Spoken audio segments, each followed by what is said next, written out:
Hey friends, what's up? Welcome to Office Hours. I am very thrilled to bring you, well, one of the best new YouTubers that are out there right now. He has really been going kind of crazy with how much information he's been bringing to his videos. He's really been doing some interesting niche categories too. I loved his last video that he did talking about gas cards, which is something that really a lot of people don't talk about. And he's just been really, really great at getting a lot of information. I was like, you know what? We've got to hear from Kirby. So without further ado, let's go ahead and add Kirby G to the stage. Kirby, welcome. Thank you for having me, Phillip. It's been great. Yeah, no, I saw my dad pull out a BP card the last time I was visiting him, and I was like, where did you get that? And he's just like, I got to save my 15 cents a gallon. And now that I'm here in California, I probably fill up around 440. It's probably, but that's about the cheapest I can get. So maybe have an extra 15, 20 cents off would be pretty nice. So I don't think I'm going to get one anytime soon, but just knowing that, especially when gas is, I think over by him is probably 230, saving 15 cents, Absolutely. almost paying $2 a gallon in 2025. That's a pretty big win. So some of those cards can be powerful if that's, if you dedicate yourself to one gas station chain, you can come out ahead. Yeah, I was actually kind of looking into it when Wawa just recently announced their card a couple months ago, and they're really big down here in Florida. I don't know if you have any where you are, and I think it was like for the first month or 2 months, it was like an extra 20 or 30 cents off a gallon or something, and that was a sign-up bonus. And I was like, wow, that does sound pretty interesting, but I was working from home a lot that time, so I didn't actually jump on it. But yeah, gas cards are pretty interesting. All right, so we have sorry, go ahead. I used to work at a gas station and at Quick Trip with a K, not a Q. K is superior. But they had a debit card that you could get with the same exact benefits as the credit card, and you got interesting 3 cents or 5 cents off per gallon and 5% off everything in store. So when I worked there, so I eat food there. They had, I worked in the kitchen for the most part. So you're making hot food, we're making fried chicken, we're making hamburgers and hot dogs, and so it's very good gas station food. So having employee discount and another 5%, I was just with my little Quick Trip debit card, I was racking in rewards. I still have it somewhere in my actual sock drawer where whenever I go home, I make sure I grab my Quick Trip debit card because I'm gonna get more savings there than any of my credit cards. So that's wild. I love it when a gas station has actual food that's worth doing, and it's not just a couple of sad donuts near the cash register. All right, so let's go into the comments here. So Mike Newland was here before anyone, actually. And he said, just watch Kirby's video on his Delta Reserve card. We're definitely going to get to that because I know you probably have some opinions about the Delta Reserve card. Oh, many. I spread a lot of Delta Reserve propaganda on YouTube. I think that's that video for some reason it's just gone absolutely crazy because the thumbnail is absolutely terrible. It was my first, the first one I made myself, and it has 686 views and by far the most viewed video. But I think just Delta is such a popular airline. People want to know about the credit card. So that video just absolutely pop. Still gets just got 100 views the last week, and that's probably more than my average video. So it's just wow, that card. That's amazing. That video just seems to be hitting it. Yeah, and I think that's because you have that card, right? Yep. It was technically third because I got tricked into getting the Colts credit card when I was 19 because I didn't know it was a credit card. I was very confused when they asked for my social security card. I thought I was setting up for a rewards program, but that was the second card I ever got. I was flying from Minneapolis to John Wayne Airport, which is the airport of Orange County. I was moving, and my company had paid for 4 suitcases worth of luggage. So I think it was $500 of check bags because I didn't have any Delta status.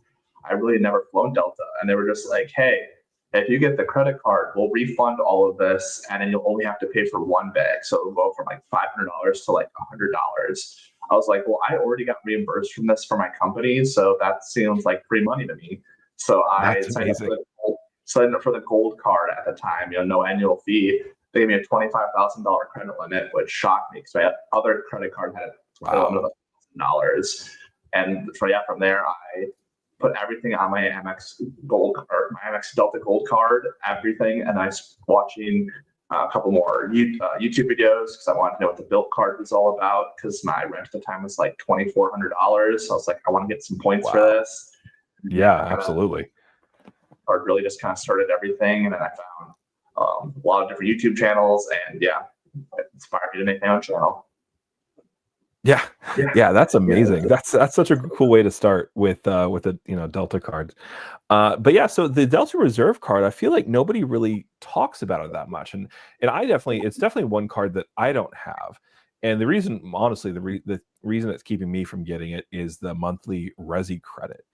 Do you find that difficult to use at all, or do you just kind of not care? When I was living in Ohio for about a year, living 6 months in Cleveland and then 6 months in Akron, there were just random bar and grills that were part of Resi, and I could legitimately get a $16 meal, tip a few dollars, and have a free dinner once a month. And it was just really easy to use.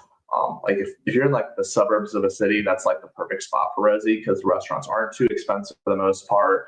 I lived in Willoughby, Ohio, which had 2 Resi restaurants, and again, they were both you spend $20 a meal, which is fairly nice. And then when I was on an Akron, the only place there was you'll have your fancy steakhouse where there's $60 steaks and whatnot, but there was a Thai place. I'm not a big fan of Thai food, but they had hot wings, so I could go get hot wings once a month, and then that's awesome. A soda, and that would be $20.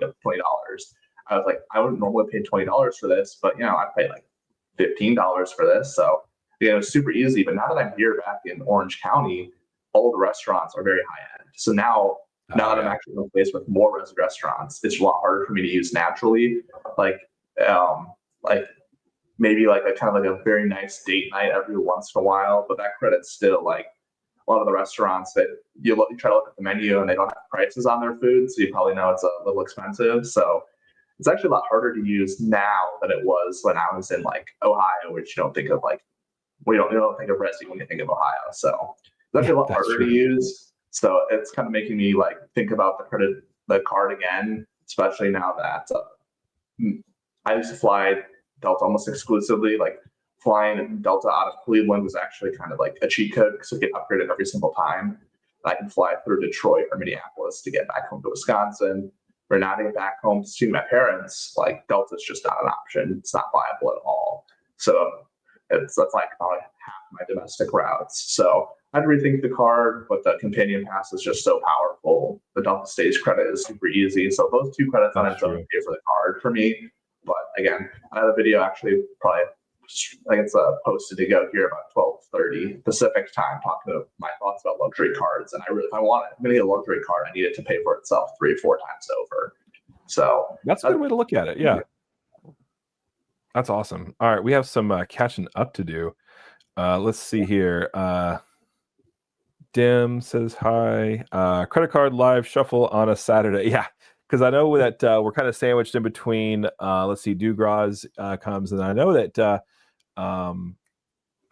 Joe Barretto is actually going later tonight as well. So Juan Garcia is in the building. Thank you so much. Good afternoon to you as well. Mike Newland, Rakuten is more powerful than at points with Phillip. Let's on. Yeah, So I did a members only video this morning that talked about Rakuten in general. So I kind of had started to go away from Rakuten because I had probably 3 or 4 significant purchases, be staying pending for 9 months or so, and then eventually just fell off. And it was okay, I don't want to have to risk this. And I did have a couple good experiences with Capital One offers instead, so I had been kind of going with that. But I have had a couple of good experiences with Rakuten again. What is your favorite shopping portal, Kirby? So I actually kind of the opposite. I've had absolute terrible luck with Capital One, honoring things. I think they kind of have redone some of their stuff over the last year, where a lot of their offers used to be cash back, and now they're just points, which I think is a lot better. But when I went to Europe, we booked all of our tours through Get Your Guide for 13% off, cash back rate. Wow. And it would be the day after we took the tour, it would hit my account.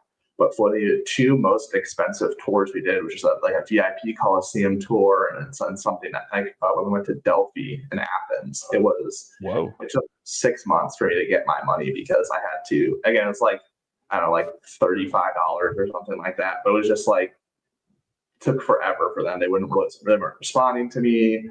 I'd call and they'd be like, "Oh, I put a note on your account. Call technically, you have to wait 3 months beforehand." But then I called again, and it's 3 months from when you took the trip, not when you purchased it. And like, well, it's actually 3 months from when your credit card statement hits, not when you took the trip.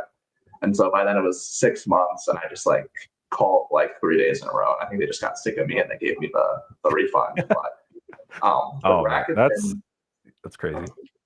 Well, with Rakuten, my problem, I bought a mattress, which was like $1,000. And it only had like 2 or 3% like points back, but ended up being like 9,000 points. But I still had my Capital One offer portal on, and that overrid it. So I like Rakuten like never captured it. So I just emailed them with all my receipts and screenshots, and they just immediately credited my account. So it was definitely a situation where I shouldn't have gotten the points, but I got 9,000 MR points just by like taking diligent screenshots of everything I purchased, because they saw that I entered the website, and then when I went to the checkout, Capital One overrid it. So you can be really careful of like not having multiple shopping portals open at the same time. Like, almost have to disable them. Or what I do now is I have one shopping portal per browser. So I have like Opera and Firefox and Chrome. I just have one for each one, depending on which one has the best deal. Yeah, absolutely.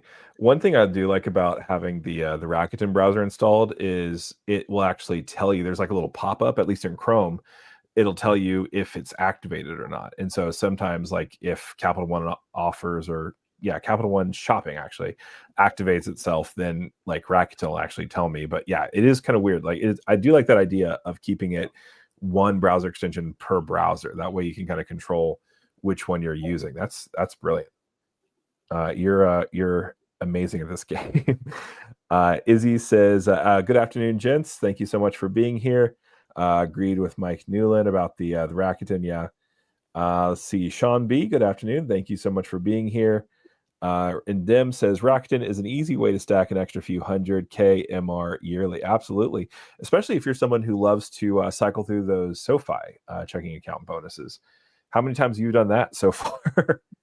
I got SoFi like before I even got into the credit card game. And so I have like, that's where my I call my emergency fund is. So like I don't want to like move the money, cancel the account, and just like cycle it. I know I'm missing out like 30-some thousand points where it's like I see that and I'm like, maybe I should like move the money like into like maybe get like those chase bonuses. You have to hold so many like thousands of dollars into account and then like move it back. But I just like I have my Roth IRA through SoFi as well. So I just like have so much like invested in the app where I'm just like that. The juice isn't worth the squeeze there. But then I see how many the points they just want to give out to people. I'm like, I'm so tempted, but I haven't got much of the bank account bonus. Yeah, I did like a Capital One checking account this year just because I had to have a couple Capital One cards.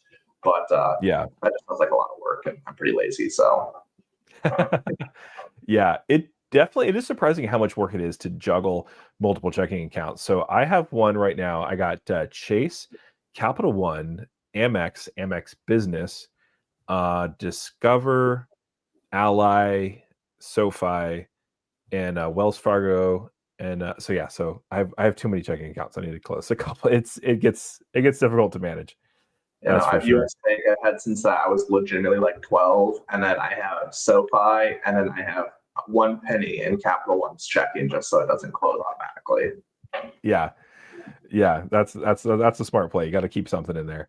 All right, Mike Newland, I have almost 500,000 in Rakuten in 18 months. Not bad on natural spend. Just do so much shopping online now. Yeah, and honestly, so one of the things that does suck about American Express is so they kind of phased out that shop credit like thing. So it used to be that if you signed up for shop, or I forgot, I don't think it was Shopify, but there was like a shop online kind of portal. And it gave you free shipping at certain retailers. And because I got the gold card when I did, I'm kind of grandfathered in for like, I think 2 more years or something. But new card holders don't get that, but that makes shopping on Rakuten so much easier because I like to get t-shirts on Under Armour, and it usually gets up to like 10 15x per dollar, and then as long as you sign into that, you get free shipping. But so that's the only bad thing about like using Rakuten is every once in a while you have to pay shipping. But I just like don't buy things online, like other than Amazon, and Amazon's kind of not in any of these portals. So when I found myself like I think I have like 12 points on Rakuten coming my way because I didn't know there's a McDonald's nearby that's part of Rakuten Dining, which is absolutely hilarious. So I went to get amazing. like a McFlurry twice. I get like 6 points each time I get my McFlurry, and I'm just like, all right. That's kind of funny. I think I put it in in the stack of points Discord. It was the first of the month. I used it's my built card, and I stacked like 9x on my McFlurry, and I was just like, why are all these extra points coming in? I was like, all right. That's amazing. We need to go get more McFlurries in our life. Speaking of which, did you actually see they have a new container? It's like a cardboard kind of like folding box thing. Oh yeah, no, I know when I was here last 2023 in California, they had it already, and Really? Okay. I think it's so I feel like it's actually bigger. I don't think it actually is, but it seems like it's bigger than the old ones. I used to work at McDonald's back when I was like 16, and the McFlurries always explode out the bottom because you put in the thing to shake it up. You put it too far and it just explodes everywhere. So normally, like I hate fries in bags, which I think California's actually gone away from. They used to put everything in like very terrible bags. Now they're back to the cardboard, which is much better, much more iconic. But I just have horror stories of trying to make a McFlurry during lunch hour and just exploding ice cream everywhere all over myself. Yeah, that's awesome. All right, man, we are behind on the comments. Rewards Master talked a lot about the reserve. That's right. Yes, he definitely has been talking about that recently. Link 875, welcome. Thanks so much for being here. Just booked my free night award from Hilton on the Conrad in Orlando. Can't wait to try it out. Honestly, that is one of my favorite properties I haven't been to yet. I'm really excited about it. The only reason why I haven't is I was trying to make a trip this summer work, but our dance card was just too full because we were already going to a bunch of different places. But yeah, Link 875, let me know how that goes. What time of year are you going? Let me know in the comments if you're still here. We'd love to get you set up with some great travel tips. Also, two great credit card YouTubers right here. Thank you so much. Thank you. Very great. Yeah. And then Mick D, my favorite teacher. Awesome. What's good? Just talking about credit cards for the last little bit. It's been fun. QC Man Scooball is winning the Cy Young. Are you a Tigers fan? So this is actually, I'm at my my wife's parents' house, and her brother is really big into sports. He gets a lot of things signed. But yeah, so that is a signed jersey, but that's his fandom. So Little Sweet Ruler, what's your opinion on the best credit card when it comes to travel expenses? I love this question because there's so many different ways to answer this question. While I collect my thoughts, I'm going to turn this over to Kirby. What do you think is the right answer for a Little Sweet Ruler? Sign-up bonus for is always the answer. I always think I have probably like 10 cards or something like that now. I'm always working on sign-up bonus. There's no foreign transaction fee. I always think while you're traveling is the perfect place to work on a sign-up bonus, just because, again, you're probably spending a little bit more money when you're traveling. But it is really nice when you're overseas or even if you're traveling domestically to only have to focus on one card. The last thing you want to do while you're like shopping in Brazil or something is like, I got to maximize my credit card spend here. That's not things you should be thinking about, in my opinion.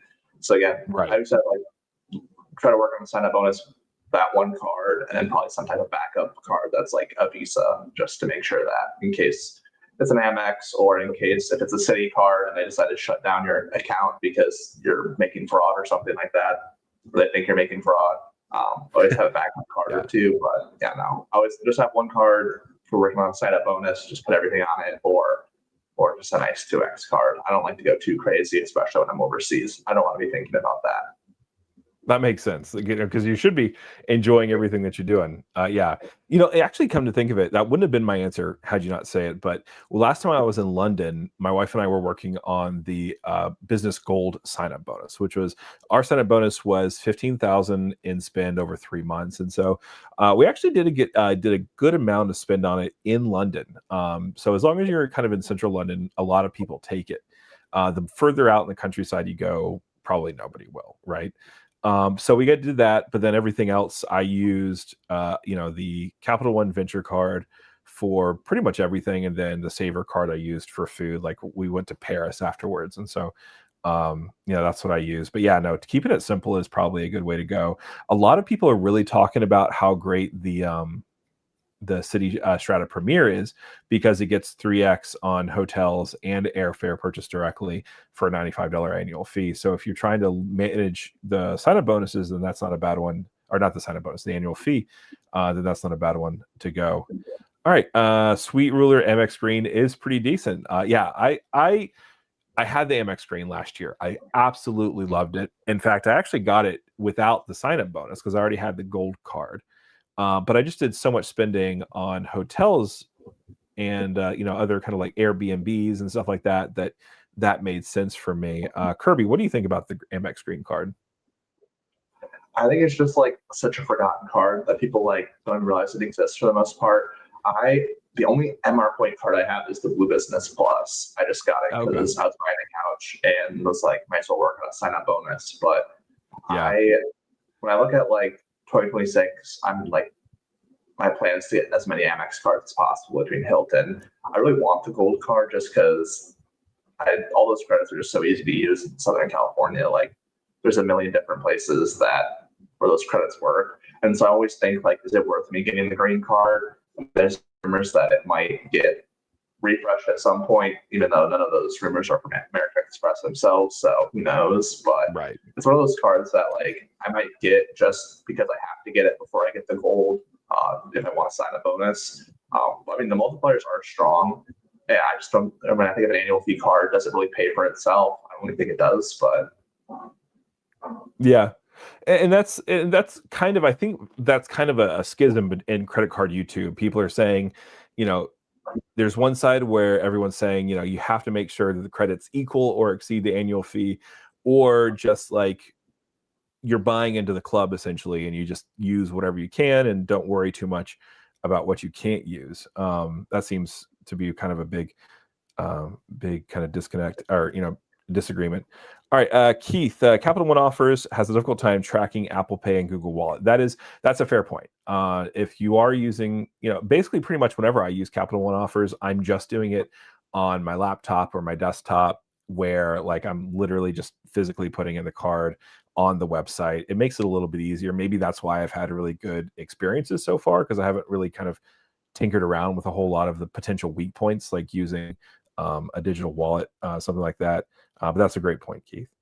All right, Dim, am I online? Hopefully I'm online. Dim, Strata as well if domestic. Let's see if I'm online. Maybe I'm not. I should be online. I am. Okay. All right. So hopefully Kirby's online. But anyway, all right. So let's continue. Strata as well if domestic. Yeah, that's a great point as well. Sorry, it looks like one of us dropped out. Hopefully it wasn't me. Philmo's World. I spend almost nothing online, so my racking totals are in the hundreds, but I'll take it, I guess. Every little bit counts. Yeah. But I think yeah, I'm on track to get about 200 points this quarter. So I'm with you, Phil. How much? I think I'm at 211 right now. Okay. All right.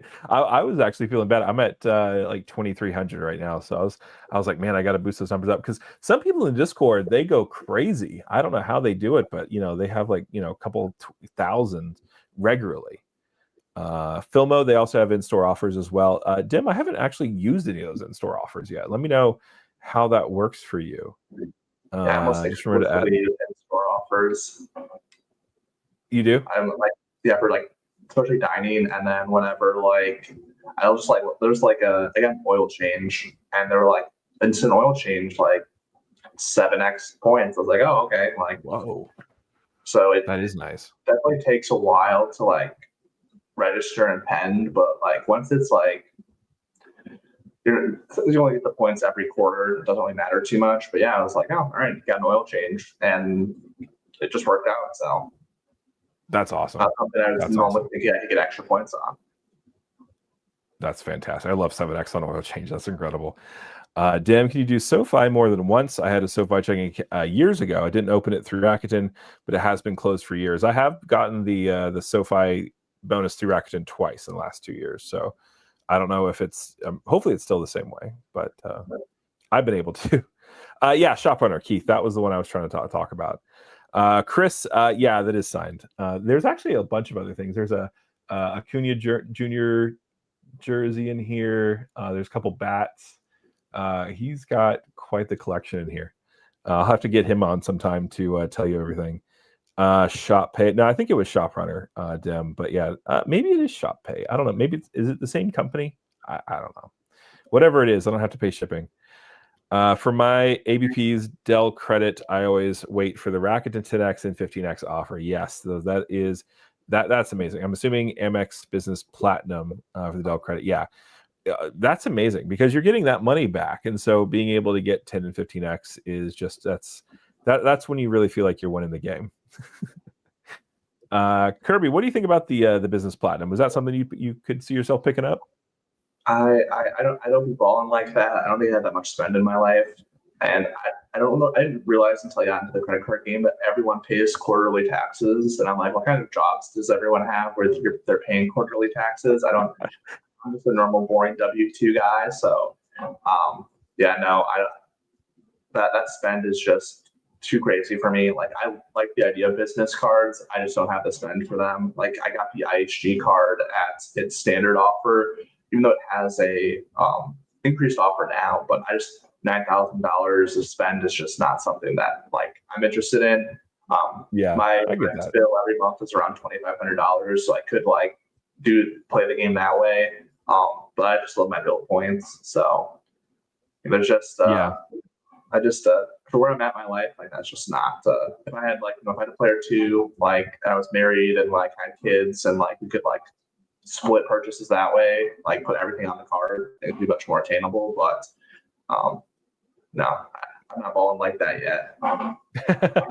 Just wait until you get one of those consultant jobs. My wife, she works in advertising and she has her own company that basically she's contracted out through another company. And so, yeah, we have one of those tax situations and it's nice, but it can be expensive when you're paying the fee for those sorts of things. But sometimes it can definitely be worth it. Kirby, why is the ice cream machine at McDonald's always broken? I never ran that issue with ours was never down except every Sunday night we'd clean the machine, and so we'd have to take out all the ice cream and clean it. So if you're going to a McDonald's in Fond du Lac, Wisconsin, do not get a McFlurry on Sunday nights. So other than that, you should be good. But I think the big rumor is that it's always broken because people are too lazy and they don't want to clean it at night. So don't get McFlurries at like past 9 p.m. because they don't want to clean it again. Yeah, that makes sense. That makes sense. As someone who worked in the service industry as well and had to break down a bunch of Coke machines and espresso machines, I definitely understand that. And then the real questions here, is Kirby single and looking to mingle? There's some funny stories about that. I was seeing someone ended up not working out, but the good news is that I did get a Chase Freedom Unlimited referral before the relationship ended, so I consider that an absolute win. So I guess I am single and looking to mingle. So if you're in Southern California and you love credit cards, you can just hit me up on the Discord. There you go. All right. Everyone hit up Kirby. Keith, it used to be the CSR because the travel category was 3X was so large and it's a Visa Infinite. I do not like the refresh. Yes, I have to agree. That 3X on everything travel related was huge. The Visa Infinite productions were really nice. I put when I booked a Airbnb, or not an Airbnb, a bed and breakfast in the Cotswolds, so the British countryside. They only took visas, so my options were a little bit limited. But I decided to use the Ritz card just because it had, the travel protections on it. But with that, I was only earning 3 Marriott points per dollar, which really, like, it's better than nothing, but it's not that good. I'd certainly rather do 3x, ultimate rewards points.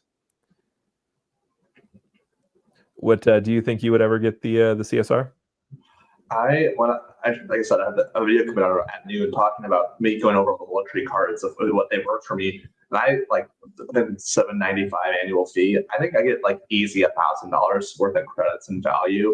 And I also mentioned in that video, I'm a complete hypocrite because like there are cards where the credits don't necessarily equal the annual fee that I'm more interested in than the CSR, just because $795 is just like a lot of money. And I'm just like, I travel, yeah.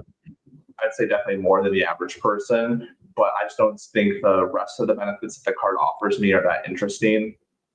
Like, the problem with credits is that even like just psychologically, even if the credit works in your natural spend, you will just spend more. Like if I have $150 at StubHub, well, I can buy a $150 ticket that I normally buy. Well, I might actually buy a $200 ticket because it's like, well, it's only $50 and I'm saving $150.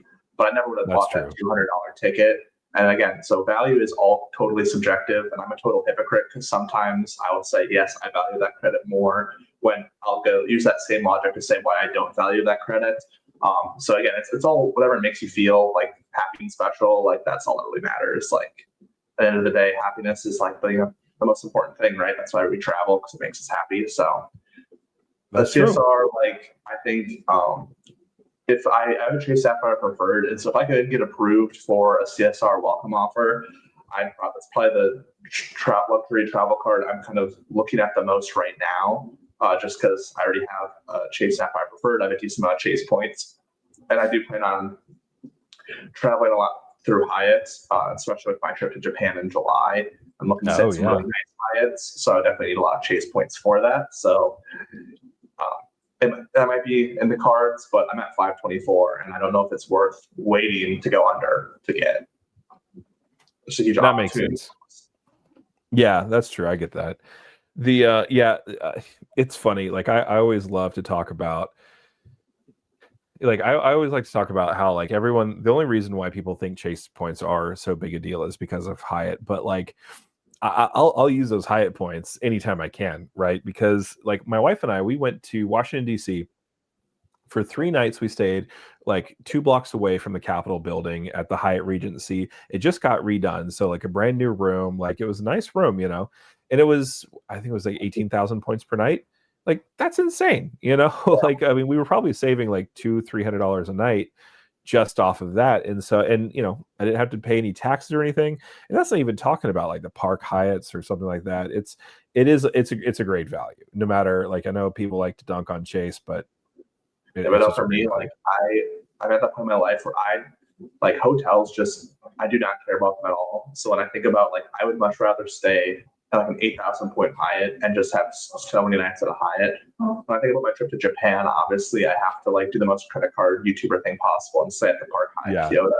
And so I'm checked literally every single day for availability, and they released a bunch and I missed it by like 20 minutes. So I'm still digging myself.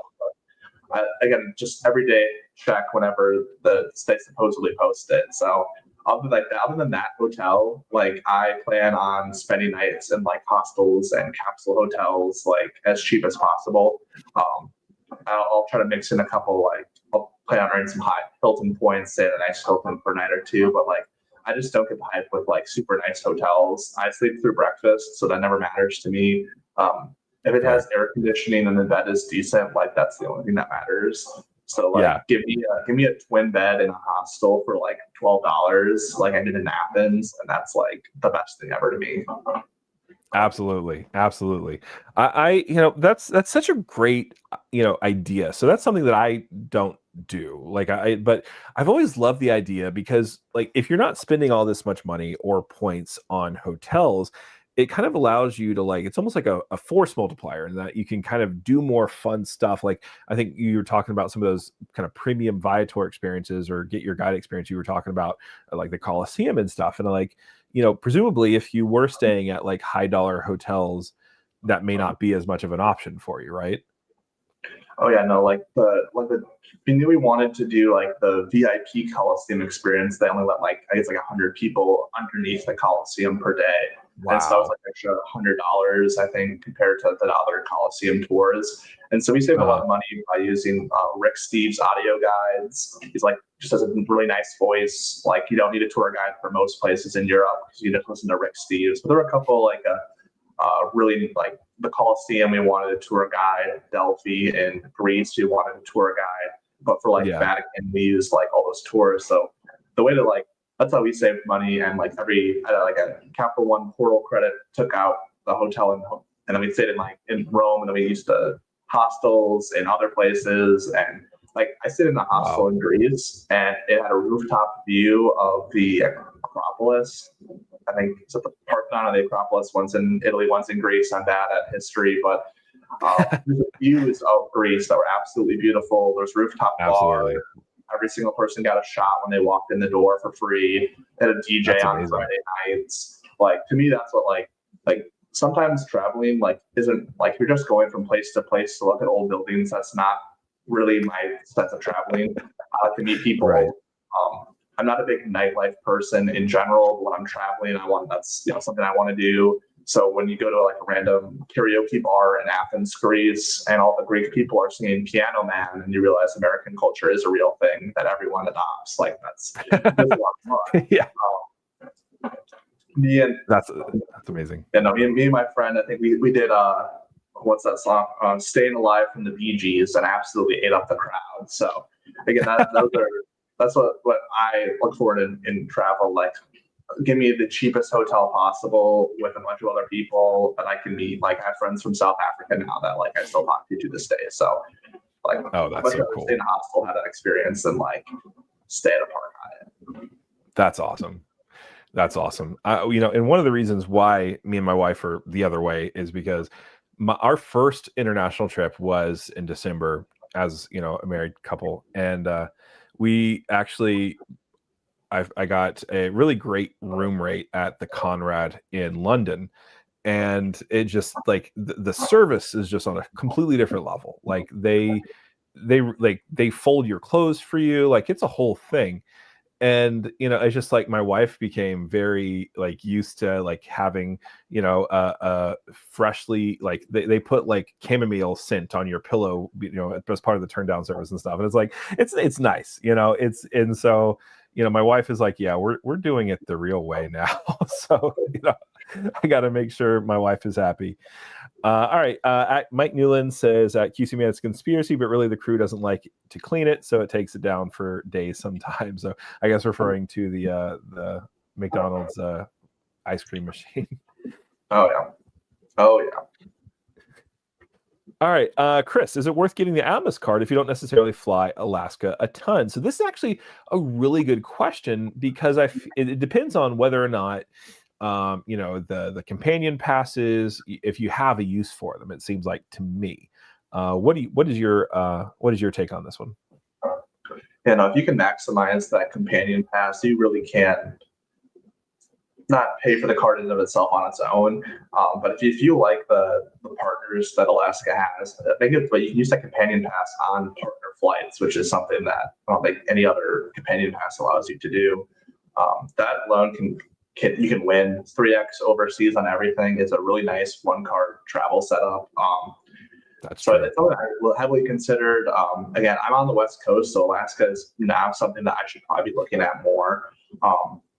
I use my Bilt points to book American flights on Alaska all the time. So again, if you fly American, they're just basically more American airline points. Again, the availability is not going to be as high. So again, if you're on the West Coast or even like west of the Mississippi, like I think it's a good option. You just have to like do more work to make sure that it actually works for you. Like if you have plans for I don't think you need to have a plan for the points before you get them. Just Right. that's not my mentality. But for when you look at specific point currencies like that, I think you have to kind of have more of a plan of how to use them. If you know how you can use them for specific routes that you fly or a trip you want to take, like go all in on it. Like always get the card. Yeah, yeah, yeah. Get the card, and one thing that's really good. I mean, at least from my experience, so Alaska Airlines does direct flights. I think it's one of the Washington airports to Orlando a couple times a week. And so, if I did want to say go to like Alaska or somewhere on the Northwest, having that direct flight and having access to that companion pass could definitely be helpful. So they have to have a couple airports where that might actually make sense too. All right, Yuri is here. Great, thanks so much for being here, Yuri. We love Yuri. He has a lot of knowledge on this topic. Hey, Phillip, your vid on Capital One Virgin bonus was very helpful. Planning a trip to London for kids 2026 spring break. Yeah, Virgin Atlantic. The thing I love about Virgin Atlantic is that you can find ridiculously cheap fares points wise. Now you do have to make it up a little bit because their taxes and fees, while not nearly as high as British Airways, are still significant, especially if you're comparing it to like United's fees, right? I think for premium economy, we're looking at like maybe $250 if you're flying into Heathrow. So it's not insignificant, but it's also possible to get that premium economy seat for 15,000 points a seat, and that's pretty huge for me. But and I love flying on Virgin. Have you flown on Virgin before? I have not. When I think of like where I've flown overseas, like it's almost exclusively Delta and American. Like I flew Delta to Europe. Okay. I flew Delta to New Zealand. That they gave me $1,000 to take a different flight, and I got to spend an extra night in Minneapolis, where all my friends from college were. So turned that into a casino night, won like $300, and then flew to like Salt Lake City for like 4 hours during sunset. So I got some beautiful views, most beautiful airport in America, and then flew home. So it's an absolute win. So I flew Comfort Plus one of the legs to New Zealand and back, and I like perfectly took care of $1,000 of the credit. So that's amazing. Yeah, so like flew main cabin, but got upgraded on a couple legs to Rome, flew back from Athens. So like Delta's not, I don't think of them as like some international airline that like everyone should use, but if you're okay flying like Comfort Plus, like Delta's still a great option. So I've been flown a lot of weird random airlines. So yeah, absolutely. Delta definitely makes sense. And in Comfort Plus, it's not a bad seat, right? You do get that extra leg room. It feels nice. Like I've actually been able to, pull up the laptop and like do some editing in Comfort Plus. The only problem for me is I'm kind of like wider than most people. And so I've definitely become a little bit more accustomed to like first class seats. But, if you're someone who doesn't need wide seats, the Comfort Plus is definitely, a lot helpful. But yeah, that's a great point. Yeah, but I also haven't flown business class yet. I have business class flights upcoming, but they're still pretty far out. So I do when I fly to Minneapolis, I'm not going to splurge for first class, especially domestic, because a lot of times they're very small planes, so it doesn't really matter, in my opinion, at least. That's true. But like when I'm flying to Cancun on Comfort Plus, just because I have the points to do it. When I fly to Japan, I'm flying Singapore business class there, EVA Air business class, but nice. Taiwan. So that's not until next July. So I have time to like not because once I fly like that, I'm never gonna not want to fly like that again. So I'm almost hesitant to book like business class flights just because I know once I do it, it's the only thing I'm gonna want to do. So I'm also like I don't want to fly. I'm not flying economy like long haul again, but I'll fly.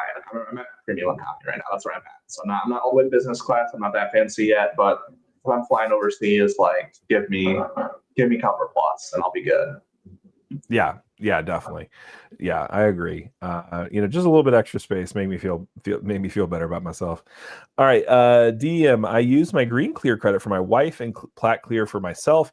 Easy way to make it work. Yeah, absolutely. And that's one of the things I do like about American Express cards. So I think I made a video about how the Aspire card and the Platinum card kind of work together because they both have that clear credit. And so I have had one person, he may still be in here, reach out to me saying that he was able to use the clear credit twice for both him and his authorized user on the platinum card.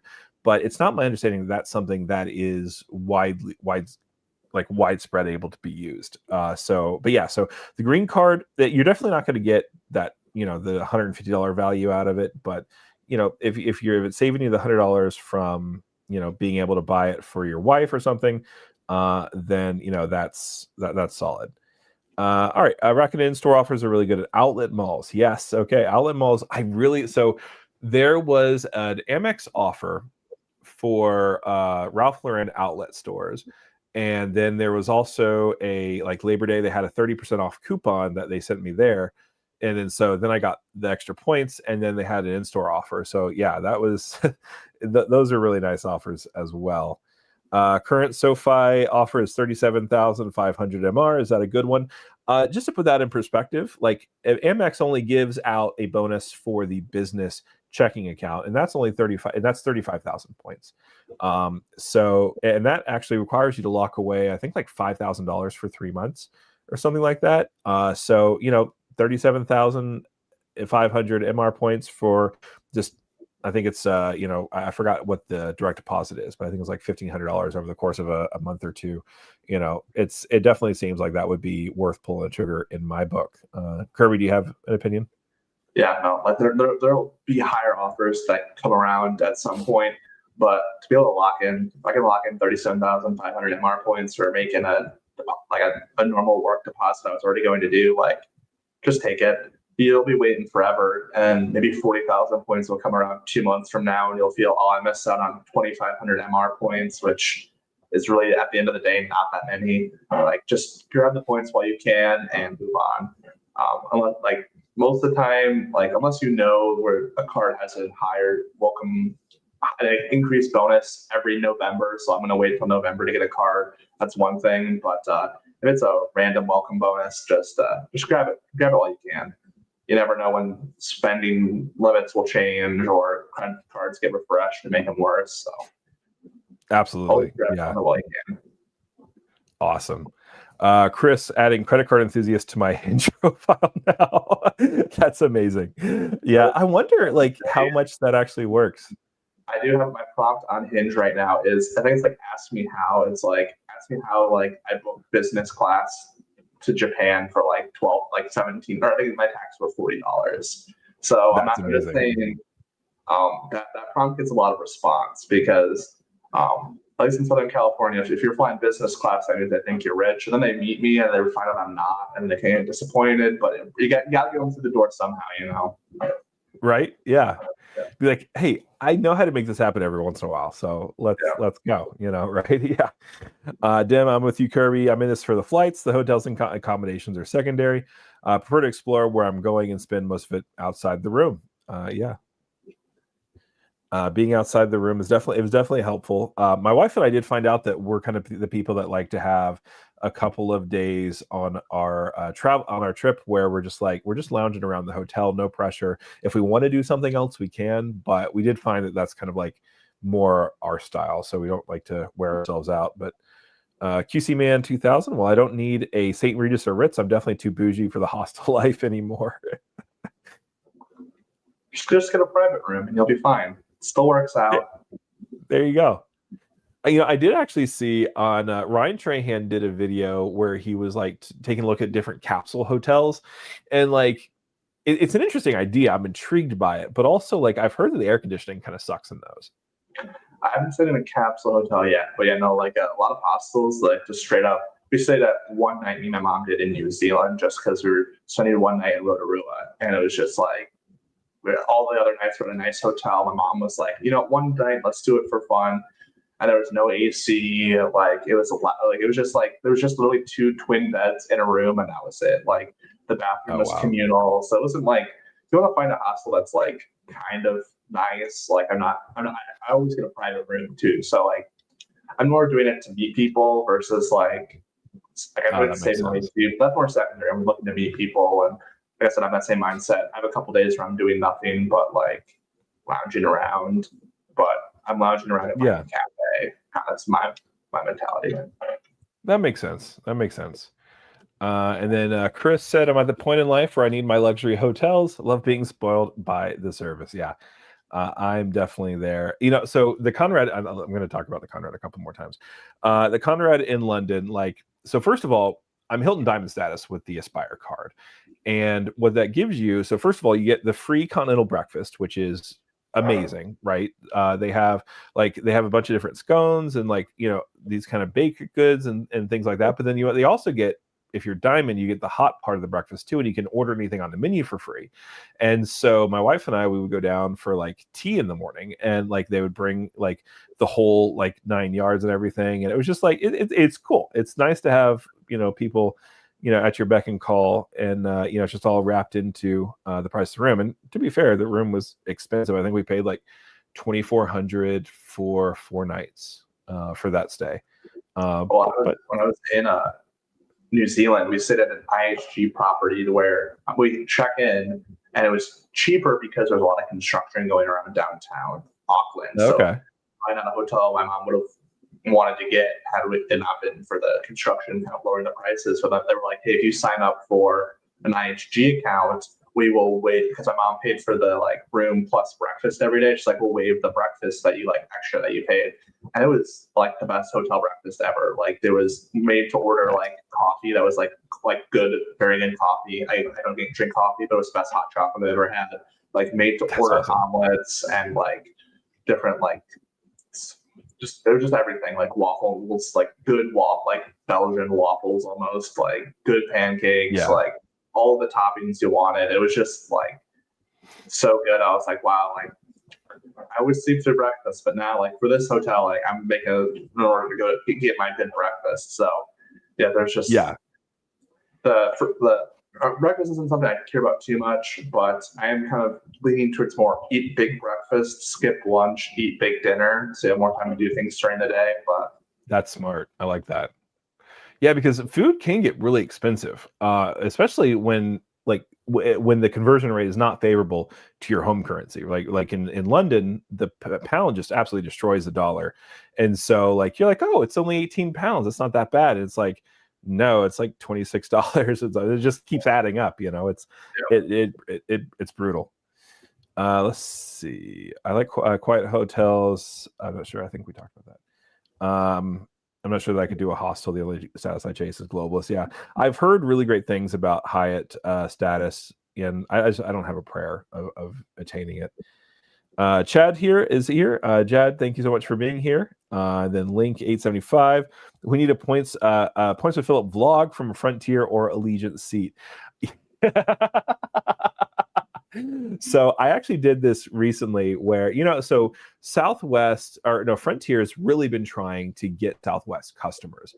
And they did this status match where if you had a Rapid Rewards account, it got you Frontier Gold or whatever it is. And so I did that status challenge, and then I was able to actually get A-list back because I status challenged to Frontier Gold, and then I was able to status challenge to A-list. And then from there, once I had A-list, I was actually able to get JetBlue Mosaic 2 status, which was just insane, just for that whole little thing. But the thing is I can't get my wife on Frontier, and I'm not going to travel on by myself on it. I would like to. It seems like a solid deal, specifically for the big front seat or whatever. It seems like it's a solid product, but there's just a lot of risk associated with it. It seems like. Well, I saw a promotional thing come up on an ad I was watching on YouTube, and it was at the Frontier unlimited flights is normally $5.99, and for a few I don't know, it was a Labor Day weekend thing that was slashed down to $2.99 unlimited flights for the year with a bunch of blackout days, of course. But I'm $2.99, I was the amount of it cost me to fly round trip from John Wayne to Minneapolis, and John Wayne is I think it's the second most expensive airport in America for average flight. Wow. It's $600. So to me, that's insane for just a domestic flight. I am flying. California is far away from the Midwest. I always forget about that. It's far, so it's a 3-hour flight. But I'm just man, $627. I literally had a $600 flight credit from a previous. I always volunteer to get bumped, so I always have Delta credits coming my way. It's kind of nice. But so my last one, I was like, oh yeah, I only paid $27. I was like, man, I want to go visit my friends in Minneapolis again.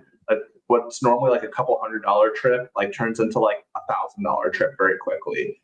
Oh yeah. So that means I basically have to go to the casino to win my money back to make the trip free is kind of my mentality. So, that's why trips are mostly free. But like, I'm just like, man, like $630 for a round trip flight is just kind of crazy. And I live like east of Orange County, so it's not like LAX is that close to me either. So, oh yeah. Oh wow. Yeah, LA is just crazy to get around. I've only flew into LA once. I was doing a kind of a fundraising conference at Pepperdine, and I was fortunate enough to have a driver pick me up and then take me, which was nice. But we were still in traffic, like good probably hour and 20 minutes or so, and it's brutal down there. So more power to you. All right, QC man, give me Comfort Plus or give me Death, Thomas Payne. Yeah, for international travel, I think my wife and I pretty much have established that like if we can't fly at least premium economy, we're not going. Just because like the seats are nice enough that like if it makes sense for us to sit up the whole time, then we're fine doing it. Like if it's a daytime flight from say Paris to London, Paris to JFK, or even back home, like we'll do that because we're probably just going to be sitting up anyway. It's fine. But yeah, we love the wider seats. That's the big deal for us. Chad Rakuten SoFi MR was a great deal. Yeah. I mean, 37,000 MR points. Anytime you can pick that up, that's amazing. Terms and conditions say it's only one time per year between. Yeah, exactly. For the clear. Yeah. So I'm not quite sure what happened with that particular person who reached out to me, because he says that he did get 2 clear credits, one for him and his authorized user. But when I talked to the people at Clear, they were pretty, it was, one per card account. And so, we billed one to the Aspire card and then one to the Platinum card. But, because if you're going to have Clear, it makes sense for your significant other to have Clear as well. Do you have can't leave them in the line behind you. No, absolutely not. I did actually. So I was traveling to Louisville with a buddy of mine, and we were doing kind of like a bourbon tour kind of thing. And he didn't have Clear or pre-check, and I was like, "See ya, buddy. I'll see you at the lounge." But yeah, significant other, you definitely gotta make sure they can play the game. QC man, thanks so much for the 2 spot. I really appreciate you. Love that you come out every week. You have some really great comments and suggestions, and some good questions too. Dim, I just got 70,000 MR for 15,000 in Amex business checking. Wow. Okay. That is really great. So I have seen that they do that targeted offer. I have actually heard too, where some people say that if you close your Amex business checking account, they don't make it easy if you can even just open it up again, even with another business, which is kind of an interesting thing. So it sounds like it's kind of a once per lifetime kind of thing. But yeah, 70,000, that's crazy. Basically a business class flight. Yeah, that's exactly right. That's a business class flight to pretty much wherever, honestly. And then QC man says I'm waiting on the 50,000 MR business checking offer to come back around. Yeah, that's a good offer. 70,000 is definitely better than 50, but 50 is definitely better than the standing offer, which is nice. Let's see. Dim says I was targeted for the 70K offer through my Blue Business Plus. Might be worth checking offers if you have a Biz Amex card. So first of all, Amex is crazy like about the business cards. Like they will just throw those things around anywhere. Like they gave me 150,000 points for the business gold card. They gave me 250,000 points for the business platinum card. And this was all like I started with the business checking account, and then I ended up getting the Blue Business Plus, and then just kind of expanding out there. Kirby, do you have any business cards? So I have the Amex Blue Business Plus, and the Amex offers. I haven't got any crazy offers yet, but they really promote like non-business spend on your card. It's like the credits they give me are like Little Caesars, and I'm like, I do love me a little hot and sweaty every once in a while for $6, but like I'm just like, the credits they give you are kind of wild. I also have the IHG business card. It's my gas card. And IHG Platinum is something I really wanted. For work, I was in a post-grad rotational program, so I moved every 6 months for 2 years. And I spent 6 months in Akron, but I ended up spending like 2.5 of those months in Danville, Kentucky, just because we had a lot of issues at that plant there. So I racked up 38 nights at an IHG, the Holiday Inn, and then 15 nights at the Hampton Inn. So I'd split 2 weeks there, 2 weeks there, 2 weeks there. So for the 2 weeks I was in Kentucky, everything's going on the travel credit card, which was nice for my personal wallet. But I was really hoping that I could spend on my card, get reimbursed, but my company doesn't really do that. So, but I was like, wow, like every time I go, I have like a new status that they'd honor, like, oh, you're back. Here's a water bottle. Oh, here's a grab like a soda and chips from the front, like grab whatever you want. And I also had Hilton Gold for 3 months from Delta. So when I stayed in Hampton, they gave me like snacks every day, which is cool. So it was one of those things where I wish there was a Hyatt hotel in Danville, Kentucky, so I could I basically be almost have globalist if I spent every night there. So that's amazing. Yeah, that would be nice. Even if it was like, the 30-year-old Holiday Inn, I'd still take it. Yeah, that's amazing. All right. Dim would prefer not to tie up 15,000 for 3 months, but maybe I'd look into it if I was targeted. Yeah, and that's true. The time value of money, 15,000 sitting in a high yield savings account or even a CD for that long would, it'd definitely be a non-zero cost. All right. Dim, I get it. Earns 1.3% while it sits there. I know, peanuts. Yeah. We can talk about that too. All right, QC Man, is the Pepperdine campus as beautiful as everyone says, Phillip? Absolutely. It was. We got to stay. There's like a executive kind of retreat center at the very top of the hill, and we got to stay there, and it was absolutely beautiful. It was my first time actually being in Southern California, and I never really thought that like that area. I never really had the perception of that area as being beautiful, but it is. I love the mountains and the water, and then it's just really something. I loved it while I was there. I know. What do you think?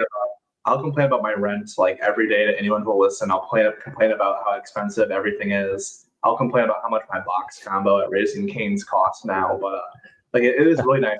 I can go to the beach and I can climb a mountain on the same day, and they're less than an hour from each other. So you really do pay for paradise here. Like when I do some recruiting, and I would go to like campuses like Long Beach University, UC Irvine, and like the campuses are just like, oh, this is like what you see in the movies. This is where they film for all those like, is that what school really looks like? It's like, no, but it does here. So it's like, oh, that's amazing. Like, imagine just waking up and like, oh, there's the ocean and my class is on the beach today, and it's like, okay, that's just ridiculous. That's incredible. My first time I got out of LAX, like, so if you've ever flown to Orlando, like you get out of the airport in Orlando, it's muggy, it's hot, like, it's a terrible experience. When I got out of the airport at LAX, like, it was like, oh, this isn't bad. It was like, this is the middle of summer. And I was like, I know it gets hot there, but like, it definitely didn't feel nearly as oppressive as it does here, at least, to me. I'd say August is the hottest months in SoCal. So it's not June, July, it's August, September, like right now. It's not last week. It was like 90s. So okay, all right. So maybe it was a nicer month to go. Chad, ironically, I really want a personal Amex checking because Biz doesn't offer Zelle. So yeah, that is true. So Zelle is kind of important specifically because I have so many checking accounts. Like I have a bunch of different email addresses for different ventures and stuff that I have signed up for each of those accounts.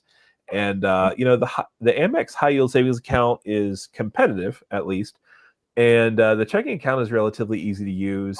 The only thing I don't like about the debit card is it comes through as a credit card on the back end, so there's certain things you can't use it to pay with, which is frustrating. But yeah, Zelle is super helpful. Do you have any of the Amex checking accounts? No, but I am considering like if I get like a decent like offer for just a normal Amex checking account, I'll probably get it just because it's kind of weird because the only Amex cards I have are the Delta Reserve and the Blue Business Plus. But I do know that like it's normally January, February, the Hilton cards come out with the free night. I'm gonna try to like get 2 of them if possible. I have to wait 30 days in between getting probably get the Hilton Honors and the Surpass. I don't know how long that welcome offer is available for. probably gonna get the gold card next year as well, just because now that I'm able to chase cards I need, and so now I'm just gonna explore a new ecosystem for 2026. There you go. Awesome. The water's nice here in Amex territory.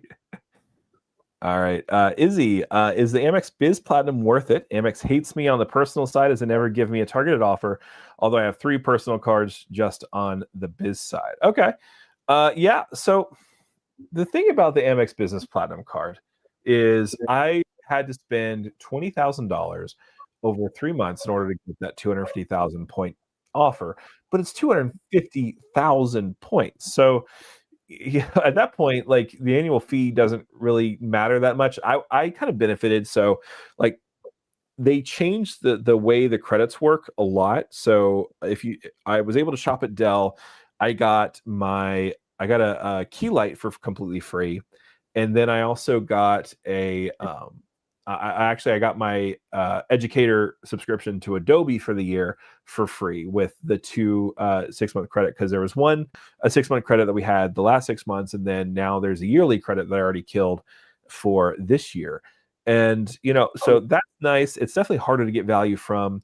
The Hilton credit is relatively easy to get credit or value from, but then you also have to put a Hilton charge on your Business Platinum card, which kind of sucks. Because you're only earning 1x on that, which is like, that's no man's land. But the one thing that I will say I love about the Amex Biz Platinum is that in fact it gets 1.5x on any purchase over $5,000. So I've had a couple of purchases through there. In fact, I've actually put nearly $60,000 in spend on my card since I've had it in May because of that. And just if you have large purchases that you're making regularly, like that 1.5x is certainly better than anything else. But if you have the headroom on like a Blue Business Plus, then I would definitely recommend doing that. But the Business Platinum card has some benefits. Kirby, especially like purchase protections and things like that. Like you get sometimes I know a lot of people just put things on their platinum card that even they could get 3x on a different card just for that possible protection. So getting 1.5x in protections is much better than 2x, or I'd even argue 3x, because the difference in how many points you earn is really not that much. If you really do the math, it's maybe I don't know, for a large purchase, maybe it's $50 worth of points, but basically, the opportunity cost and protections. Right. That's true. That is true. The protections are really great. And then honestly, like one of the things that I really hope goes on the platinum card would be if it just had a base multiplier of 1.5x, which I don't know if they would do it, because they don't really, it doesn't seem like they have to, but that would really make it one card that I kept in my wallet a lot more. But yeah, that would be nice, but I don't think they'll play around with it almost felt like that was something Citi had to do to make their card a little bit more competitive. Whereas people put so much money through the platinum card and they're not trying to maximize things at all. Why? They're just giving out an extra 0.5 worth of points to those people that are putting hundreds of thousands of dollars through their platinum card every year. So that's true. Yeah, that is very true. Yeah, a lot of people just live on a different plane and don't even care about that sort of thing. Dim also targeted for 175,000 gold offer with $15,000 in spend. Not a fan of the card itself, but could be worth it after I finish my CSE sub spending. Yeah, I'm assuming that's the business gold. Dim, I'm not sure. Yeah, business gold. He does correct later. So the business gold card. So it has 4x on a number of categories. It's which includes electronic service providers. So like if you buy directly with Apple or Dell, that could get 4x. It also gets 4x for ad spending. So if you're someone who's doing decent amount of ad spending, that gets 4x.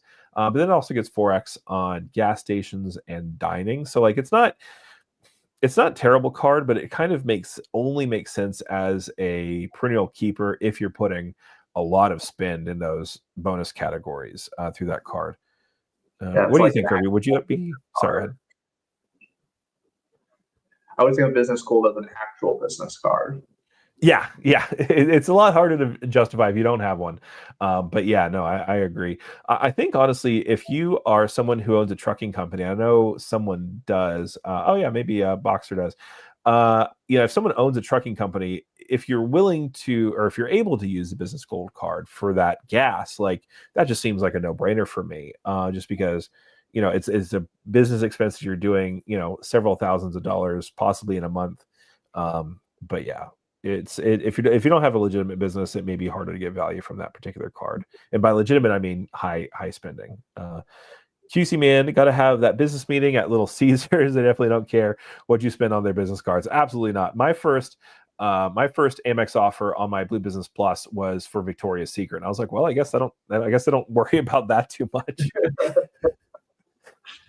I've spent my Chase Ink Cash offer I'm working on right now. It's $6,000 in 6 months, and I go to Staples. I buy my Amazon gift card to make my Amazon purchases.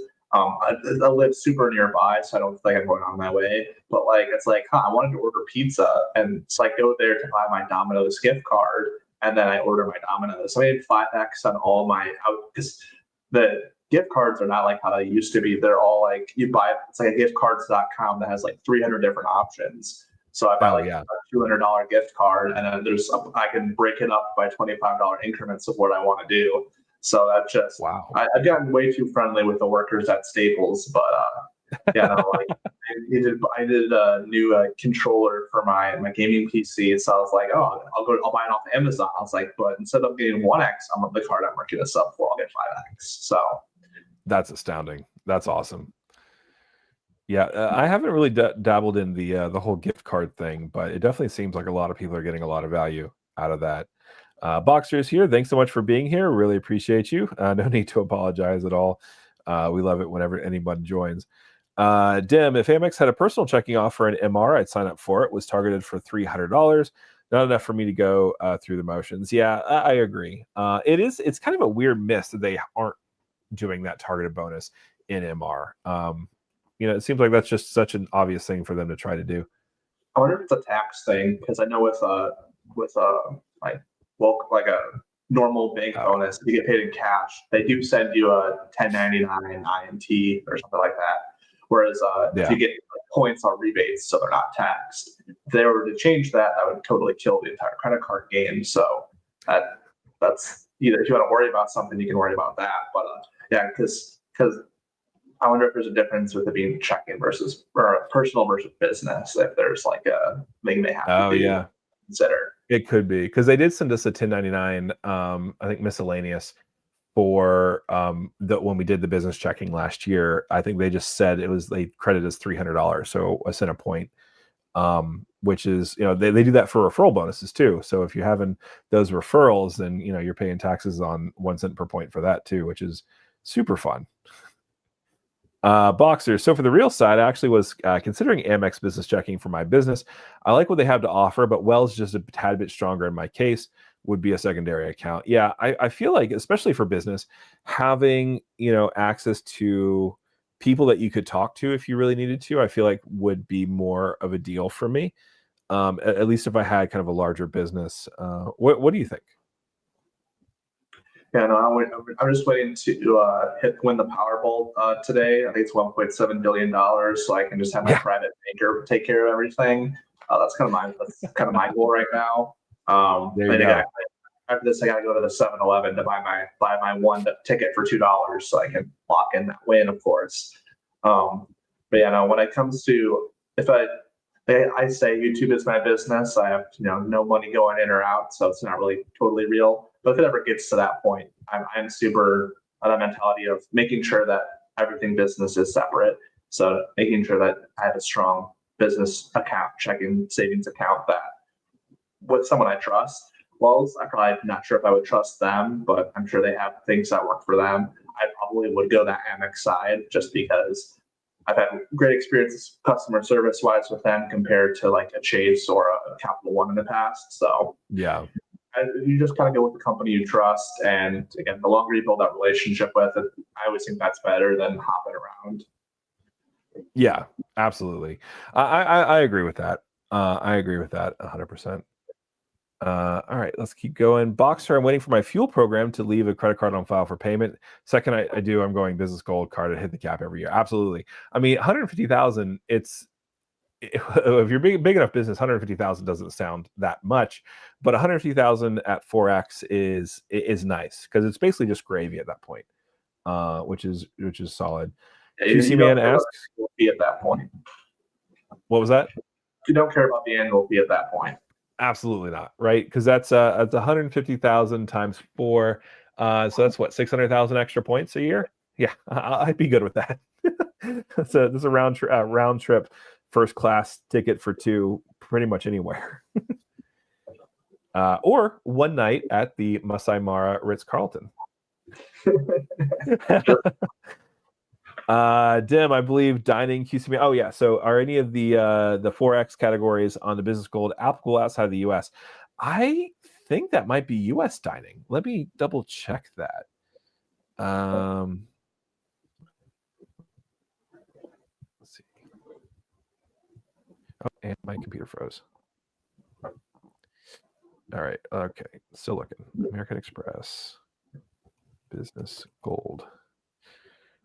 All right, let's take a look here. I feel like it's US, but I just want to make sure I'm confirming that because it seems like it should be or worldwide, but it is, yeah, US purchases at restaurants. So pretty much, yeah, you can't take the business gold anywhere, at least if you're trying to earn, unless you're like me and you're trying to just earn for the sign up bonus, but you're definitely not getting 4x on that. That's a great point, QC Man. Let's see. Believe it or not, business banking is very strong. I mainly need it for equipment financing and lines of credit. I feel trying that with Amex is a total waste. Yeah, that's fair. If it works for your business, that's great. And one of the things that's great about Wells Fargo is they have locations pretty much everywhere. Especially I feel like they're in large cities quite a bit. So that could be easy to get value from. But I definitely agree with you, Kirby. Sorry, go ahead. I was saying sometimes it's important to be able to go to a brick and mortar store and talk to someone. So when you have like a lot of the virtual banks, like a SoFi or something like that, like sometimes it can be nice to just go in and talk to someone and have them fix your issue for you. A lot of times they can go behind the scenes, so that can also be huge. Absolutely. I think that I have to agree with you on the customer service with Amex. Like it is better than regular Chase, but I kind of got a little pampered, right? So with the Ritz-Carlton card, you get access to like the JP Morgan customer service line, and that is just insane. Like you have a person that like deals with things for you, like it's great. But when I had to call for my Southwest card, I had to call like the regular Chase line, and I was like, this is terrible. I hate this. So everybody put everything on the Ritz-Carlton card. You won't earn anything, but you'll feel better about yourself. So you heard it here. Yeah. Go ahead. Sorry, it looks like you were having something to say. I don't think there's a special line for the Delta Reserve. I've had to call in like a few times, especially every time I upgrade my card. Calling the number on the back of the card, it's just you get someone who knows what they're talking about for the most part. Speaks like clean English that in a way that like they know what you're talking about is always just something that's nice. And so again, I've been absolutely spoiled with like Delta Amex customer service because both companies have very good customer service compared to when I was trying to call about my Chase card for something that happened. It was just like, they hung up on me on accident was supposedly, but it was just like things like that where it's like, okay, come on, like not have to wait and do again. And the business line does seem to be better than the personal side. I've had some pretty good experiences there, but yeah, a personal Chase line, I'm just like, is this any better than City? I don't know. I haven't had to deal with City yet, but it seems very City level in my opinion. Yeah, City is not fun. I have had some success with like the chat feature for City. That's nice, but calling in has not been very successful for me. Keith, Phillip, if you put 60,000 on a Hyatt Biz card, then you're already halfway 30 elite nights to Globelist. Okay, that's really good to know. Even if it is 1x, they give you tier bonuses along the way when you're no longer LOL 24. Yeah. Yeah, that's worth considering. Actually, it's funny. So I have a couple of cards where I'm actually considering just like keeping on going. So I have the business platinum card. I'm at 60,000 right now. And I'm trying to think about whether or not I should just put spend on that so I get the free year of guests, unlimited guest access for the Centurion Lounge. Like, it'd be cool just to say I was able to activate it once, but yeah, I don't know. That just it's a hard pill to swallow on that one. But yeah, that's a great point. Spending for status. But back to that actually with the reserve card. Have you been able to get Delta status with that or no?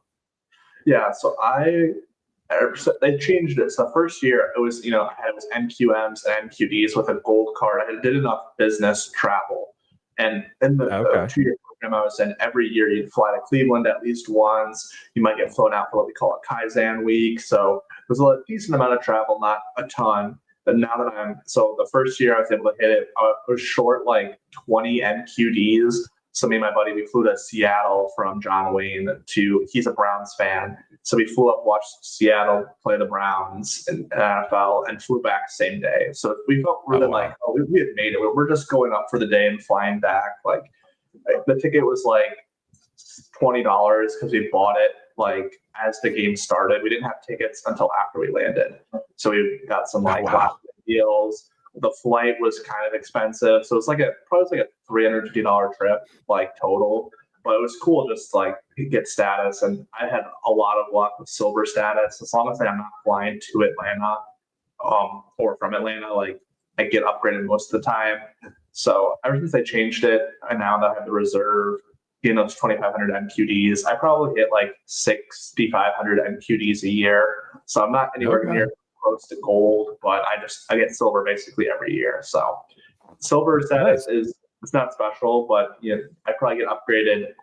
I got upgraded every single time I flew out of Cleveland. Now that I'm in John Wayne, I'll probably never get upgraded, which kind of sucks, but you get that extra priority to if they're going to bump someone, they're never going to bump you. I always get to board. I never have to worry about them checking my carry-on. I get free check bags if I ever want to check a bag. So it's just a nice peace of mind thing. So yeah, I definitely get that. That's really cool. Awesome. Boxer, I currently have Chase Small Business Banking, and they're awful. Okay, that's good to know to stay away from them because they've been targeting my wife for ages now. And it's like they throw crazy bonuses, like $800, $1,000 bonuses just for opening it. I think you have to hold like $5,000 or $10,000 in the account for, a couple months or whatever. And like, yeah, like, it seems really great, but it's good to know that you've had a negative experience with that. So we can continue to stay away from those. Awesome. Kirby, 100%. I'm still one that wants to talk to a person either on the phone or face to face, especially when it comes to finances and business. I dislike my local branch, so I go to another one. Oh, wow. So you just completely drive past those people. That's wild.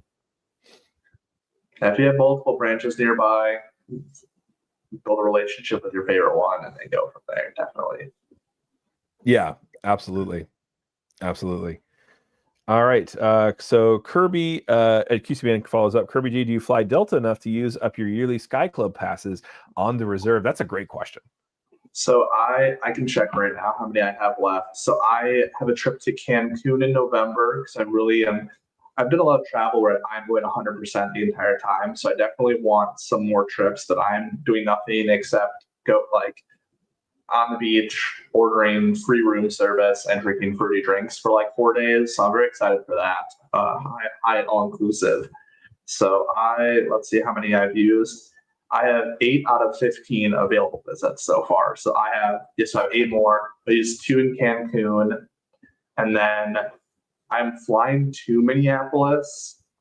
So I don't know if I'll get it when I land. Depends on how, like, me and another friend are both flying into Minneapolis, and one guy is picking both of us up. So depending on when he flies in, I have 3 to 4 more visits, and then I fly home for Christmas. That will be, if I fly into Milwaukee, I can use the Milwaukee Sky Club, which I didn't know there was one until the last time I was in Milwaukee. It's very small, but it's nice. So I will probably use like 10 of them on the 15. There's a couple of times where I've flown American this year just because a direct flight to Chicago is easier for my parents and for me price-wise than flying to Milwaukee or Appleton, Wisconsin with a layover. That's just way more expensive. So I'm not going to hit 15. If I only flew Delta, I would. But a lot, and my work travel has also gone down a lot this year. Now that I've left the program, I don't have to travel as much for work, which is kind of sad. But last year, if I had the reserve card, I would have hit it easy. Yeah, I got you. Okay, that's really good to know. And it's honestly in our experience too, like we're not even going to hit anywhere close to that at that point, or even the 10 the cap that we have on the platinum, just because we go like. But they're so generous with those that it's day passes essentially. And Yeah. so, like, if we're flying Delta, we're going to the Orlando Sky Club, we're doing Atlanta. And then if we're flying to a place that has a Sky Club, you can use it upon arrival. And that's one pass, right? And so we've only used I think four at least so far this year. And so it's a solid value. So yeah, I don't, especially if you have, like, for example, I have the business platinum and the platinum, so I could definitely do a little bit more than that. So but yeah, that's solid. That's amazing. All right, so we're actually caught up on the comments for a little bit. So I guess we can probably work on talking about some of our travel wins. So I think you alluded to some big travel that you have coming up. Do you want to talk to us about how you made those redemptions or any kind of personal wins with that? So for my trip to Cancun, my buddy, so I paid off all my student loans back in November, about $32,000, and I absolutely tackled them. I didn't celebrate too much for it. We went out to a nice fancy dinner, and I actually paid for everyone. So it's kind of like my wins. My buddy, he just finished paying off his student loans, and we realized that other than him buying me dinner to return the favor, I was like, what else do we have? We have to celebrate this. I think he had 50,000, I had 32,000. That's been a couple years now. So we decided that we wanted to sit on the beach and get pampered and eat a bunch of food and drink a lot of drinks. So we decided to do a high all-inclusive in Cancun. So for my flight, I booked it all Comfort Plus because that's what I selected. Some of the flights were actually sold out of Comfort Plus. So some of my legs are in main cabin, which I didn't know until after I paid, which sucks. It was about 89,000 Delta miles from John Wayne to Atlanta to Cancun. So it's about a 4-hour flight to Atlanta, 2.5 hours to Cancun. And then back. The Cancun legs are in Comfort Plus. The long legs are not, which I'm kind of annoyed about. I might actually use my remaining points to upgrade to first class. I haven't decided yet, just because it's so many points, and I could use these points for something else, but I'm trying to make this trip as exorbitant as possible. So we'll see what I decide there. But and then the high all-inclusive for 4 nights is 100,000 points. And if you actually look at cash prices for a lot of all-inclusives, they're not that expensive. They're actually very attainable, I think, for the average American if you actually look into it. But the sell per point for 100,000 points is only 1.33. So I wasn't really that interested in that one. But my buddy said, well, I can actually send you Hyatt points. So if you kind of think about it, we're each spending 50,000 Hyatt points. So that just doubles our cent per point, 2.66, which I think is pretty solid. The only problem is that I had to pay those 100,000 points up front, and he sent me to those as Hyatt points, not Chase points. So about 50,000 points stuck in Hyatt, which I don't think is a bad thing to have. So again, 4 nights for 50,000 points, absolute win, no taxes or fees. I think I paid about $100 in airfare taxes, and then I think it's about $68 for the shuttle from the airport to the resort, just because there's a ton of scams with the taxi drivers in Cancun. So we're paying an SUV to drive us, and they're gonna hold up our names, make sure we're taken care of, and no one's gonna scam us. So, but yeah, literally the trip it's not free, but it is for less than $200. I'm flying to Cancun for 4 nights. I'm going, unlimited food, drinks, there's some activities that you can do there that are free. But I'm gonna do absolutely nothing for 4 days. I also have every other Friday off at work. So this 5-day-ish trip is 2 vacation days, which is an absolute win. So that's amazing. I'm a big fan of the long weekend trip, especially if it's not technically it is overseas over the Gulf, but it's not different continents. So literally I don't consider Delta points as I got a 1.2 cent per point on that, which I don't care about. I don't think Delta miles is something that I have to get good value for. But 50,000 Chase points for for 4 nights at an all-inclusive, like I'll do that every single week. Yeah, Like, let's go. So there 100%. are some definite sweet spots if you're willing to look. At all-inclusives, you might not get the best cent per point, but if you get a couple buddies together and you pull some points, it becomes very cheap very quickly. Yeah, absolutely. Yeah. Some of those all inclusives are really interesting. I know that I think it left Hilton, but the Hilton Rose Hall in Jamaica looked like it was actually like decent for, the price. I think it was like, like, I want to say like 50 or 60,000 Hilton points a night, which, wasn't terrible for Hilton points anyway. But yeah, no, those all inclusives are crazy. That's honestly, that's a crazy redemption. I think I, so I definitely think if depending on how the upgrade to first class was, I would probably consider that, just because, like, especially if you want to feel like you're going all out. But some of those upgrade offers just aren't worth it, honestly. Like, they'll say it's like, oh, it's like, an extra 30,000 points or something to upgrade to first class, and I was like, okay, come on. But every once in a while they throw it. I think we did an upgrade from Orlando to Atlanta, and I think it was like, I want to say maybe 3 or 4 thousand points each seat. But that was for one leg, but we went ahead and did that. That was nice. That's one of Looks those like we things have, where they love to give them out right before the flight is. So it'll be a game time decision, just because they would rather you pay right. for the upgrade versus giving someone a free upgrade. Absolutely. 100%. Yeah. Yeah. Delta, they want to make money, Yeah. All right. QC man, even if you hit the limit, you still have the Centurion clubs. Yeah, the Centurion Club is great. I love the Centurion Club in Atlanta. It's actually the only one I've been to. It sounds like the further west you go, it seems like the more the Centurion clubs kind of suck, at least with access is concerned. I've never so now the next comment, Chris says there's no Sky Club in Cancun, but I am flying through Atlanta, so I think I have a very short layover one of the legs and then a very long layover the second leg. So for the longer layover, I'm going to see, depending on what terminal I'm in and how much time I have, I'm going to see how many Sky Clubs I can visit in the Atlanta airport. If I can have like 4 or 5, Nice. and then maybe if the Centurion Club doesn't have a line, I'll have the Centurion Club too, because I think one of them I have 3 hours, so I'm going to try to Oh, sweet. So I'm just going to. I'll probably be like make a couple videos from the trip, and one of them just going to be hitting every single Sky Club. What's the best Sky Club in the Atlanta airport? And figure out how many to go to in one day. That's amazing. Yeah, I would love to do something like that. That's such a cool idea. I know that Chad from Chad's Money Minutes did one, and I know that Greener Grass Travels did one.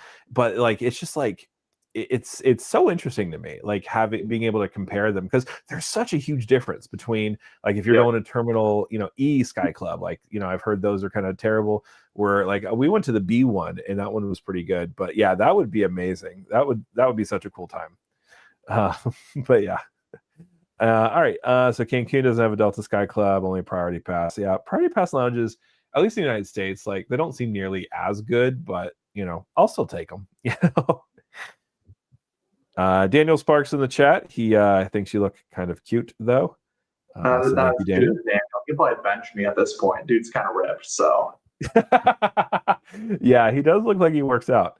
Boxer, hey Philip, question: when you did the Virgin video, did you do Semper point calculation on the cruises? So honestly, I did have noticed that certain times of the year they put cruises on sale, at least for points. So my wife and I, when it was in March or April, we were looking at that, and we saw like 10-day cruises in the Mediterranean for like 350,000 points, which is, to be fair, is a lot. But if you have hopefully Amex gets another Virgin point, bonus coming up soon. That's relatively easy to get if you hit a couple sign up bonuses. And for that particular cruise, it was like $8,000. So it was definitely like a reasonable cent per point to make it kind of make sense. When they're not on sale, though, like those same cruises go up to like 800,000 points, which seems less worth it to me. But the rooms with Virgin Atlantic cruises, or Virgin Voyages, if I want to be correct, they're, first of all, the room rates are for 2 people. So that's the points for 2 people to be in your stateroom. And second of all, it's the mid-level, like ocean-side like balcony room. So it's not like, it's not like you're in an inside stateroom or something. Like they're nice tickets. But no, I didn't actually do recently any of this the calculations on that. I probably should actually. I should do a video about that. What about you, Kirby? Do you have any experience with Virgin Voyages? I have not. I am really interested in cruises because when the next time I go to Europe, I want to hit like as many countries as possible. And so Yeah. I didn't plan on this is like totally years out and kind of a pipe dream, but I don't want to be in California for like more than 2 years. And my company owns me for 2 years because they relocated me, gave me a new sign-on bonus. And so Right. like with that like rough estimates, if I leave the company within 2 years, I probably own like $25,000. So I'm kind of hoping that within the next year, like I get a nice promotion and I leave the state of California. Nice. And when I do that, I kind of want to negotiate in like, hey, can I not start like for a month? Like I'll take a month of unpaid leave or maybe like partial unpaid leave, partial PTO and like backpack Europe or like go on a cruise that hits like multiple countries for a month. So it's like, I don't know if my company would go for that, but I'm like I'm in HR and I'm friends with and then everyone in HR is like a 35 to like 40-year-old woman who's just like, at least in my company, the nicest people in the world. Nice. So like it is so easy as like a young guy to like just like butter them up and like bring them chocolate and totally bribe them to get them like they just love me. So that's amazing. I'm hoping that I build enough good relationships, especially where I sit is kind of not the headquarters for aerospace because they shipped a lot of those people to headquarters in Cleveland, but there's a lot of like very people in the building I work at, and so there's also multiple divisions in the one building. So I have a pretty good like network of connections where I feel like I was like, hey, if you want to like send me across the country, like just give me a month off, and they'll be like, oh, Kirby, sure, why not? So that's amazing. Yeah, honestly, like so the last time I was actually hired for a job was like 3 years ago. And the job market was really different back then, but like I was able to get like a lot of stuff in negotiations on the back end. Like, I think I got them up like 7 or 8,000 from the initial offer, and then they threw in like an extra work from home day and stuff like that too, which was nice. So like I'm sure you could definitely probably do something like that, especially like the higher up you go, it seems like those negotiations get a little bit more friendly, at least for the candidate. Hopefully the job market's good. I do all the comp analyses for any offer that goes out for our divisions. So one, I know how much everyone makes, and I live in California. California salaries make absolutely no sense to me. And someone's like, I want an extra like most of the time, like it's a very simple calculation. It's like, hey, let's look at internal equity. And for a lot of positions we're hiring for, there's no one else in the position, so we get to kind of set the bar. So it's this grade level. What's the 50% of the range penetration? Like that ranges 50 to 60, okay, give them 55. Again, the numbers are much higher than that, but the ranges are much higher than that. But it's like someone's like, there are times where I give an offer for like 150K and someone's like, I want 190. I'm like, no. And other times they're like, I want 165. I'm almost like, that's a really high. Like, I don't think we should. And then someone over the top of me goes, we're giving them 170. I'm like, okay, I guess my job doesn't matter. The guardians of internal equity. It's like, and everyone else on your team gets mad because you brought someone in off the street that gets paid more than them. And then, but there's a lot of things where California salaries, they make no sense to me whatsoever. Yeah, it is kind of crazy. Like the higher up you go, like things just stop making sense. All right, we got some more comments too. Wow, we're actually getting a little behind again. Chris, Hyatt, Ziva, and Zalara in Cancun are amazing. And I haven't been, but I will say the frequent miler guys, they won't shut up about them, so they got to be good.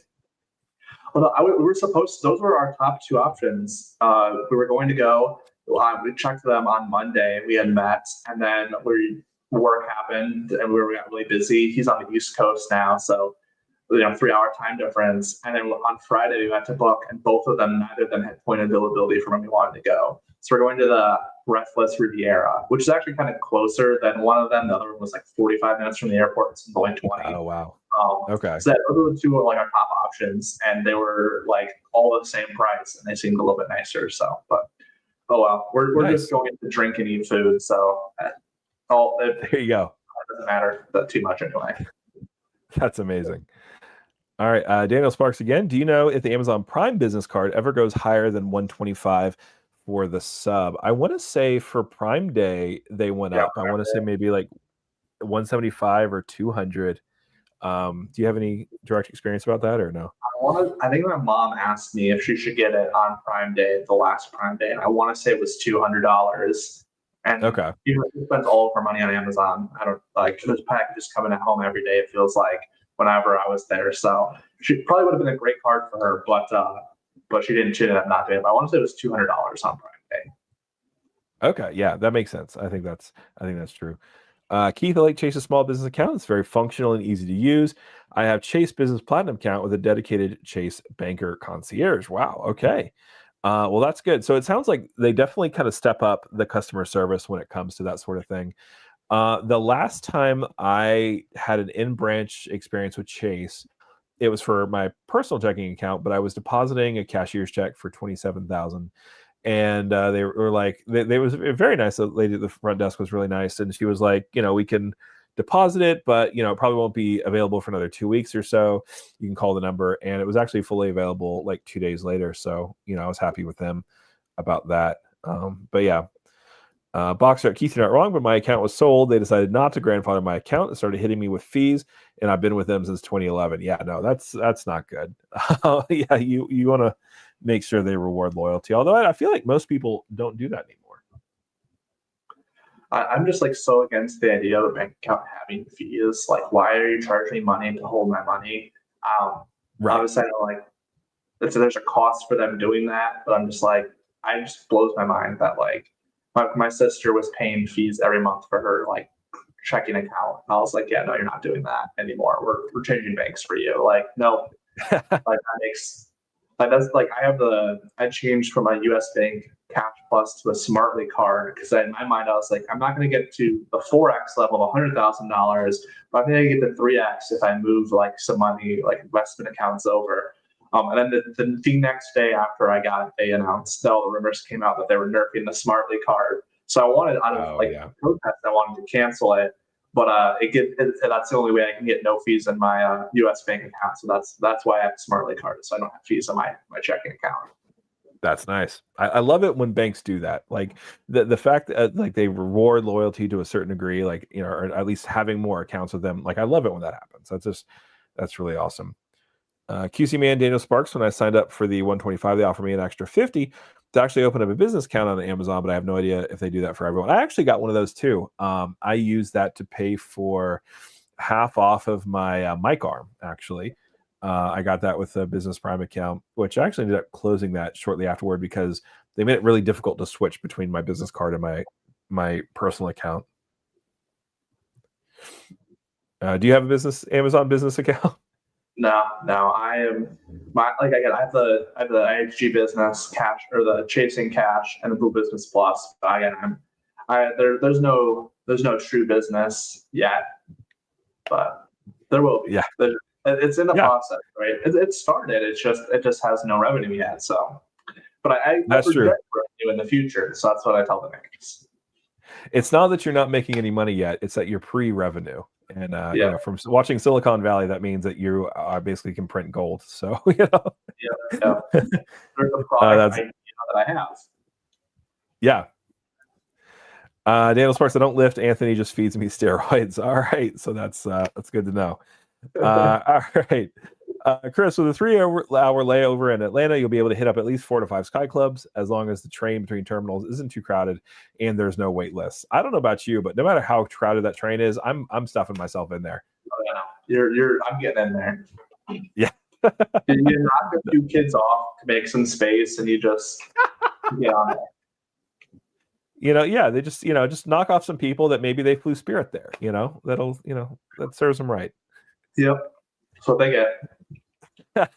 Boxer. So if I get a transfer bonus and sale on Virgin, that would be pretty. Yeah, exactly. Right. So if you get the transfer bonus and then, if you have, the sale. So I know that it came up last spring, then yeah, that could definitely make that, the cruise could happen for closer to like 250,000 Amex points, which would definitely, I think, be worth considering, at least for me. At Boxer, Chase wants you to leave a bunch of money in your checking account, which pay 0.05% APY, and they will waive their monthly fees. I forget the amount they require. Yeah. It's weird to me that Chase is like the only significant major bank that doesn't have, a high yield savings account. And it's just, I don't understand it. I always think about like Chase, and it's so weird. They'll send like offers for these increased checking account, savings account bonuses, but they have like no good, easy way to make the account like free, which I think is kind of weird. Like you have to hold like a decent chunk of change, or that has to be like your main direct deposit account for it to be free. Right. And so like, if I wanted to like move everything over to Chase, I can make it work. For it to be like my second account, like I have to pay a fee for one of the accounts every month.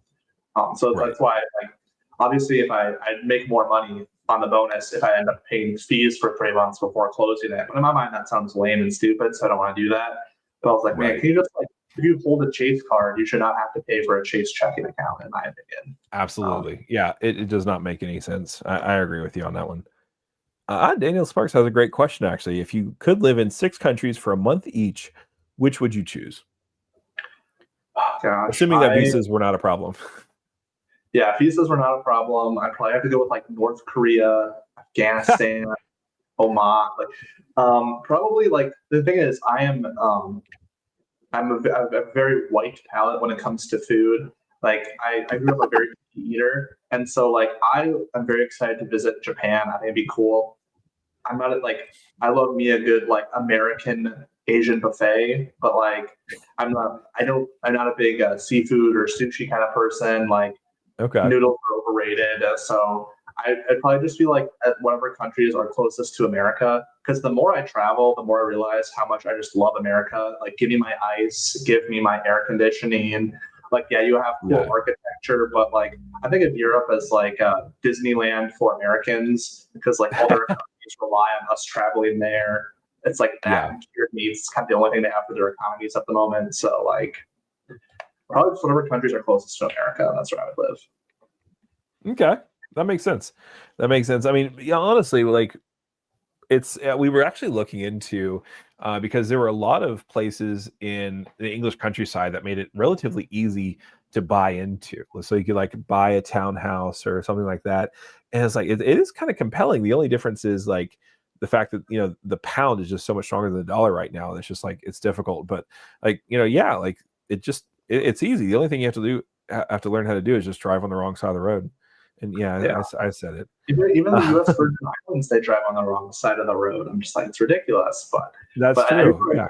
In like some like small places in Italy, you can get like a house for like $10,000, and like they'll give you like I don't know if they still do this, but I know like right after COVID, they were like giving houses out for like $1, but you had to like that had to be your primary residence for 10 years. And I think you had to like build it up or like restore it or something like that. But yeah, no, that sort of thing looks really cool. And if I was able to work remotely full time with any of my jobs, hint YouTube, come on, that would definitely be something I would want to consider doing.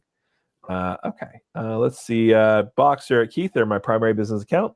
There's some weird situation, maybe tax time and repairs, where I use it a lot and they hit me for the fee. I want to say the cap for my account for fees is 10,000. Wow, that is quite a cap. At Kirby G had a video go up while on this live. Please make sure everyone watches it. Absolutely. Yeah. Thanks so much for reminding me, Mike. First of all, if you're here and you, first of all, haven't liked my video, please make sure you do that.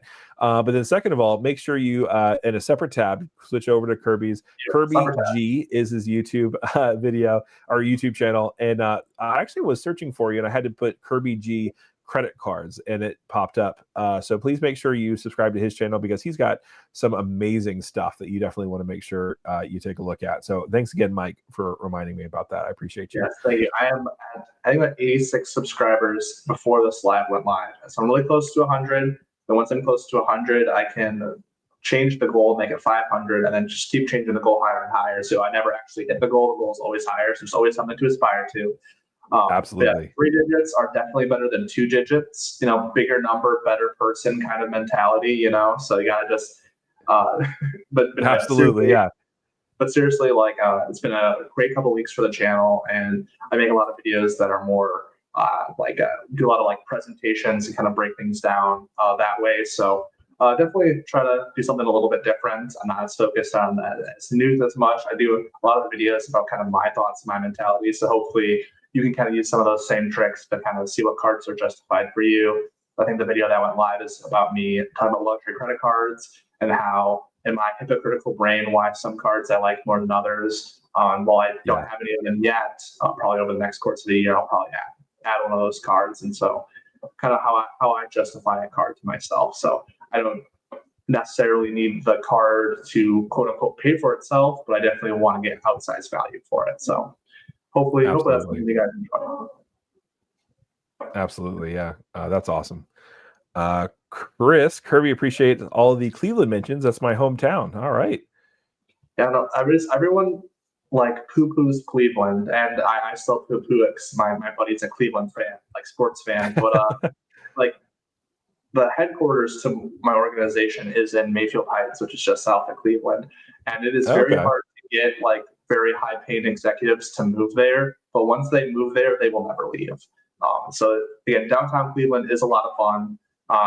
I'm Chris. I'm sure you're a big fan of the Flats. It's a great place to go out for some nightlife. And like I said, where the Guardians play baseball, great stadium. The basketball arena is very nice. It's semi-walkable, I would say. Jack's Casino downtown. Big fan of the Jacks and their free buffet for all of their players, card holders. So definitely we go to the casino not to gamble and just go for the free buffet every once in a while. So that's amazing. That's amazing. I've never been to Cleveland. I have been to Columbus. I did a couple of conventions there, and that seemed like a cool area, but I haven't been to Cleveland yet. All right. The $200 Prime Day bonus was on the personal Prime card. I don't remember what being offered on the business Prime. Okay. Maybe I was misremembering. Boxer, we all pray for me. Got to go to Walmart. Be well. Yeah. All right. I just get the free Walmart Plus on my Platinum card and have them deliver it to my door. But I guess, honestly, not all Walmarts are built equal. Like I found that like if you're in like a small town, maybe out in the country, and like there's only one Walmart in town, it's going to be a lot more friendly. Like I feel like everyone's a little bit more friendly there. Than if you go to like a Walmart in the middle of a city somewhere. It just feels like everyone's just like, all right, get out of here, But yeah, that's good luck with that, Boxer.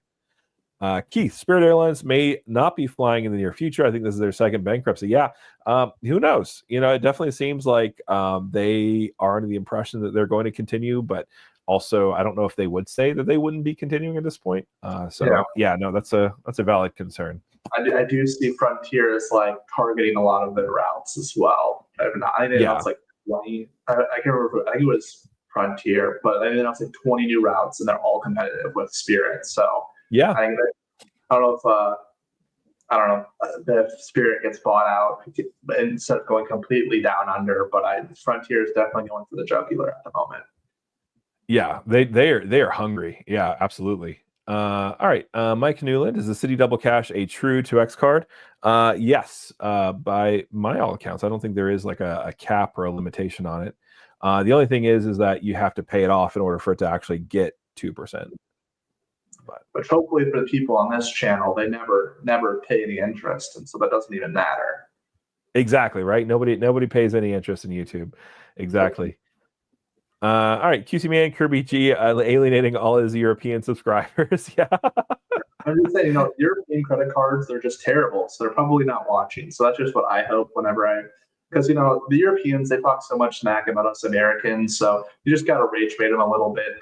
You refer to Europe as a country, talk about how all Europeans are the same, and like just kind of like make fun of them. You gotta, they give a lot of crap to us Americans. We got to be prepared to give it back to them. Absolutely, yeah. I will say though, for the British version of the American Express, I've never been jealous of people that held that card, but except for one time, well, actually 2 times, because I used their Eurostar to travel from London to Paris twice now, and like I don't have access to the lounge because I didn't pay the $600 per person for the business class ticket.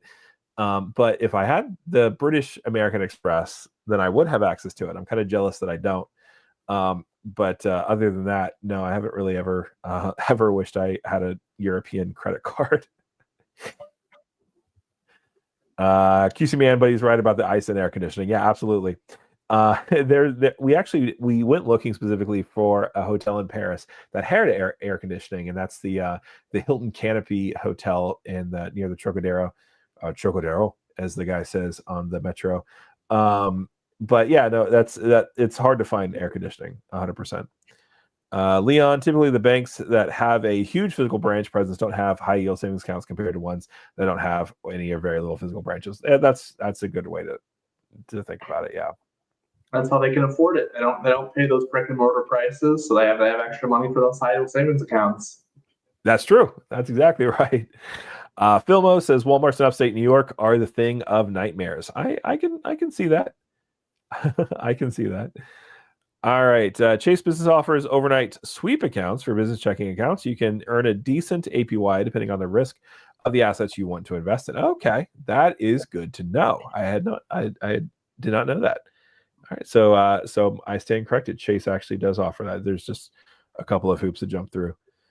All right, I think we're going to go ahead and wrap it up here in the next 5 minutes. But is there anything that you definitely wanted to share with the audience before we wrap up? Well, something I always like to ask people in the other credit card YouTubers is, as you know, you've hit just past 1,000 subscribers not too long ago. You're climbing the ranks, definitely up for that Rookie of the Year contention. Thank you. I was talking to Anthony Venture. I was like, definitely, I might make like a credit card like award show in December. We might just for the absolute jokes, or maybe like an April Fool's kind of thing. But that would be fun. Curious about for people in your life. Like all my friends, they're sick of me talking about credit cards because I want to bring I'm just saying I also want referral bonuses, but I'm also like, hey, like you guys complain about not traveling as much, right? And as much as me, like it's possible. Let me show you how. But do you ever have reservations about sharing your knowledge and skills with people and thinking about how they might just accidentally ruin their life and get $20,000 of credit card debt and like declare bankruptcy or something? Like, is that something that goes through your mind, or you just not talk about your credit card obsession as much with people? That's a really, really good question, actually. So thank you for that. There are definitely some people in my life that I know are more predisposed towards like having problems with credit cards. So, like for example, one of my close family members, recently asked me about, how to get into a credit card, and this person doesn't really have much of a credit score for reasons that are well deserved, and I was very hesitant to say, give any sort of advice because, I just wasn't sure if it would actually, matter or even help, right? Because like not being in credit card debt is always better than being in credit card debt. And so, I definitely say that, if I know something about that person and it makes me think that, okay, maybe, it's not really worth talking about, like I'll say that, and I'll be like, hey, like, I really am not comfortable with feeling this way because I just want to make sure that, you're not going to get in trouble or kind of, just mess up your life, with this. And then we have, an actual conversation about like where they are. Sometimes that conversation has been, okay, well, what can I do to get to that point, right? And so then we talk about being able to, get a budgeting app, get spending under control. Maybe once that happens, do a balance transfer. Like if they have existing credit card debt, balance transfer credit cards are a good way to like save that $150 $200 a month that you're putting towards interest into putting down towards the debt. So that's an option too. But there are a lot of people in my life that are just like they're in the same kind of life zone as me, and so like they're also trying to make sure to do all these things because they have once you get into your mid-30s and career wise, you have a little bit of playing around money. And so it's a little bit more stable, and so I'd say most people I'm fine with recommending stuff to, but for the people that I'm not, I definitely have that kind of open conversation with them, and some of them don't take it right. Some of them are just like, oh, what are you all up in my financial business? I'm like, well, you did ask, so but what it's so different sorry, for me. Like I'm 26, and maybe it's a Gen Z thing, but we were very frank. A lot of my friends are just very frank with how much money we get. I also know how much everyone makes at my company because that's my job. But nice. They'll come to me and they'll be like, I don't know, people who are like in the same program as me, and someone will talk about like, oh, I just moved $15,000 over to Chase for their $900 savings account bonus or something. And I'm like, okay, you're balling. And then someone else will be like, oh, like I have $12 in my checking account. And I'm like, you guys make the same amount of money, or like roughly, you guys are both engineers. Like, how do you have $12 and this person has like $15,000 in their savings account? Like, what are we doing here? And so I like my friends back at home who are, still living in my hometown, and we're maybe working like a factory job or something. And so there's a lot of people like my same age, same like friend group or whatever, and we're totally different areas of our lives where like I will share my videos with some of my friends and they're like, you're flying business class to Japan, isn't that expensive? I was like, well, it cost me one sign-up bonus with Capital One, one referral, and $72. So like that's about it. But for other people, they're like, how that's unattainable. And I think it is. I think it is attainable for most Americans. Again, the dollar is strong in most countries, just not Europe. And if you can finesse a one great vacation every year. There's not everyone can do the traveling 5 months of the year and going on a million trips with having millions and millions of points. But I think anybody in America can go on one great trip a year if you want to play the game. But there's just it is a little scary, and there are sometimes there's one friend who I thought was in a good spot, and things ended up not going well, and it's like, oh man, is that my fault? No, it's their mistakes. But as Phil said, if they go crazy and spend their credit line on certain things, at least I got my 25K MR points. So. Right. That's it. That is, Philmo always bringing the truth bombs. QC Man, yep, they're definitely members of my family. I'm not recommending credit cards to. Yeah. There are some people that are better at handling it than others. Mike Newland, thanks for bringing in Kirby G on today. He's making great videos, has a realistic approach to the game. Yeah, love everything you've been doing, man. And hopefully we get you over 100 today. I'm counting on every single one of the 28 people in this room to go ahead and go do that right now. But let's go ahead and wrap it up with Keith. I'd rather recommend what to do with points than ever recommend a credit card to someone. Yeah, that's a good way to put it. Here's what you can do if this happens, sort of thing. That's a good way to put it. Definitely want to make sure that we're super duper thanking QC Man again for the $2 super sticker. I really appreciate you again. But anyway, thanks so much for everyone for being here. I really appreciate you. Thanks so much, Kirby, for coming on for over 2 hours. So I appreciate you for giving us your time. It's really been a fun conversation. So thanks so much for joining me. Yeah, thanks for having me, Phil. It's definitely, I know I kind of got started like a couple months after you did, and definitely seeing your grind to the game has been awesome. And whenever I need news, I know that Points of Phil probably made a video that dropped 15 minutes ago about it. So I try to get it out there. Hopefully everything works out for me time-wise. But thank you for that. I appreciate it. All right, everybody, that's it for us today. Thanks so much again for joining us, and enjoy the rest of your Saturday. Bye. Have a good rest of your day, everyone.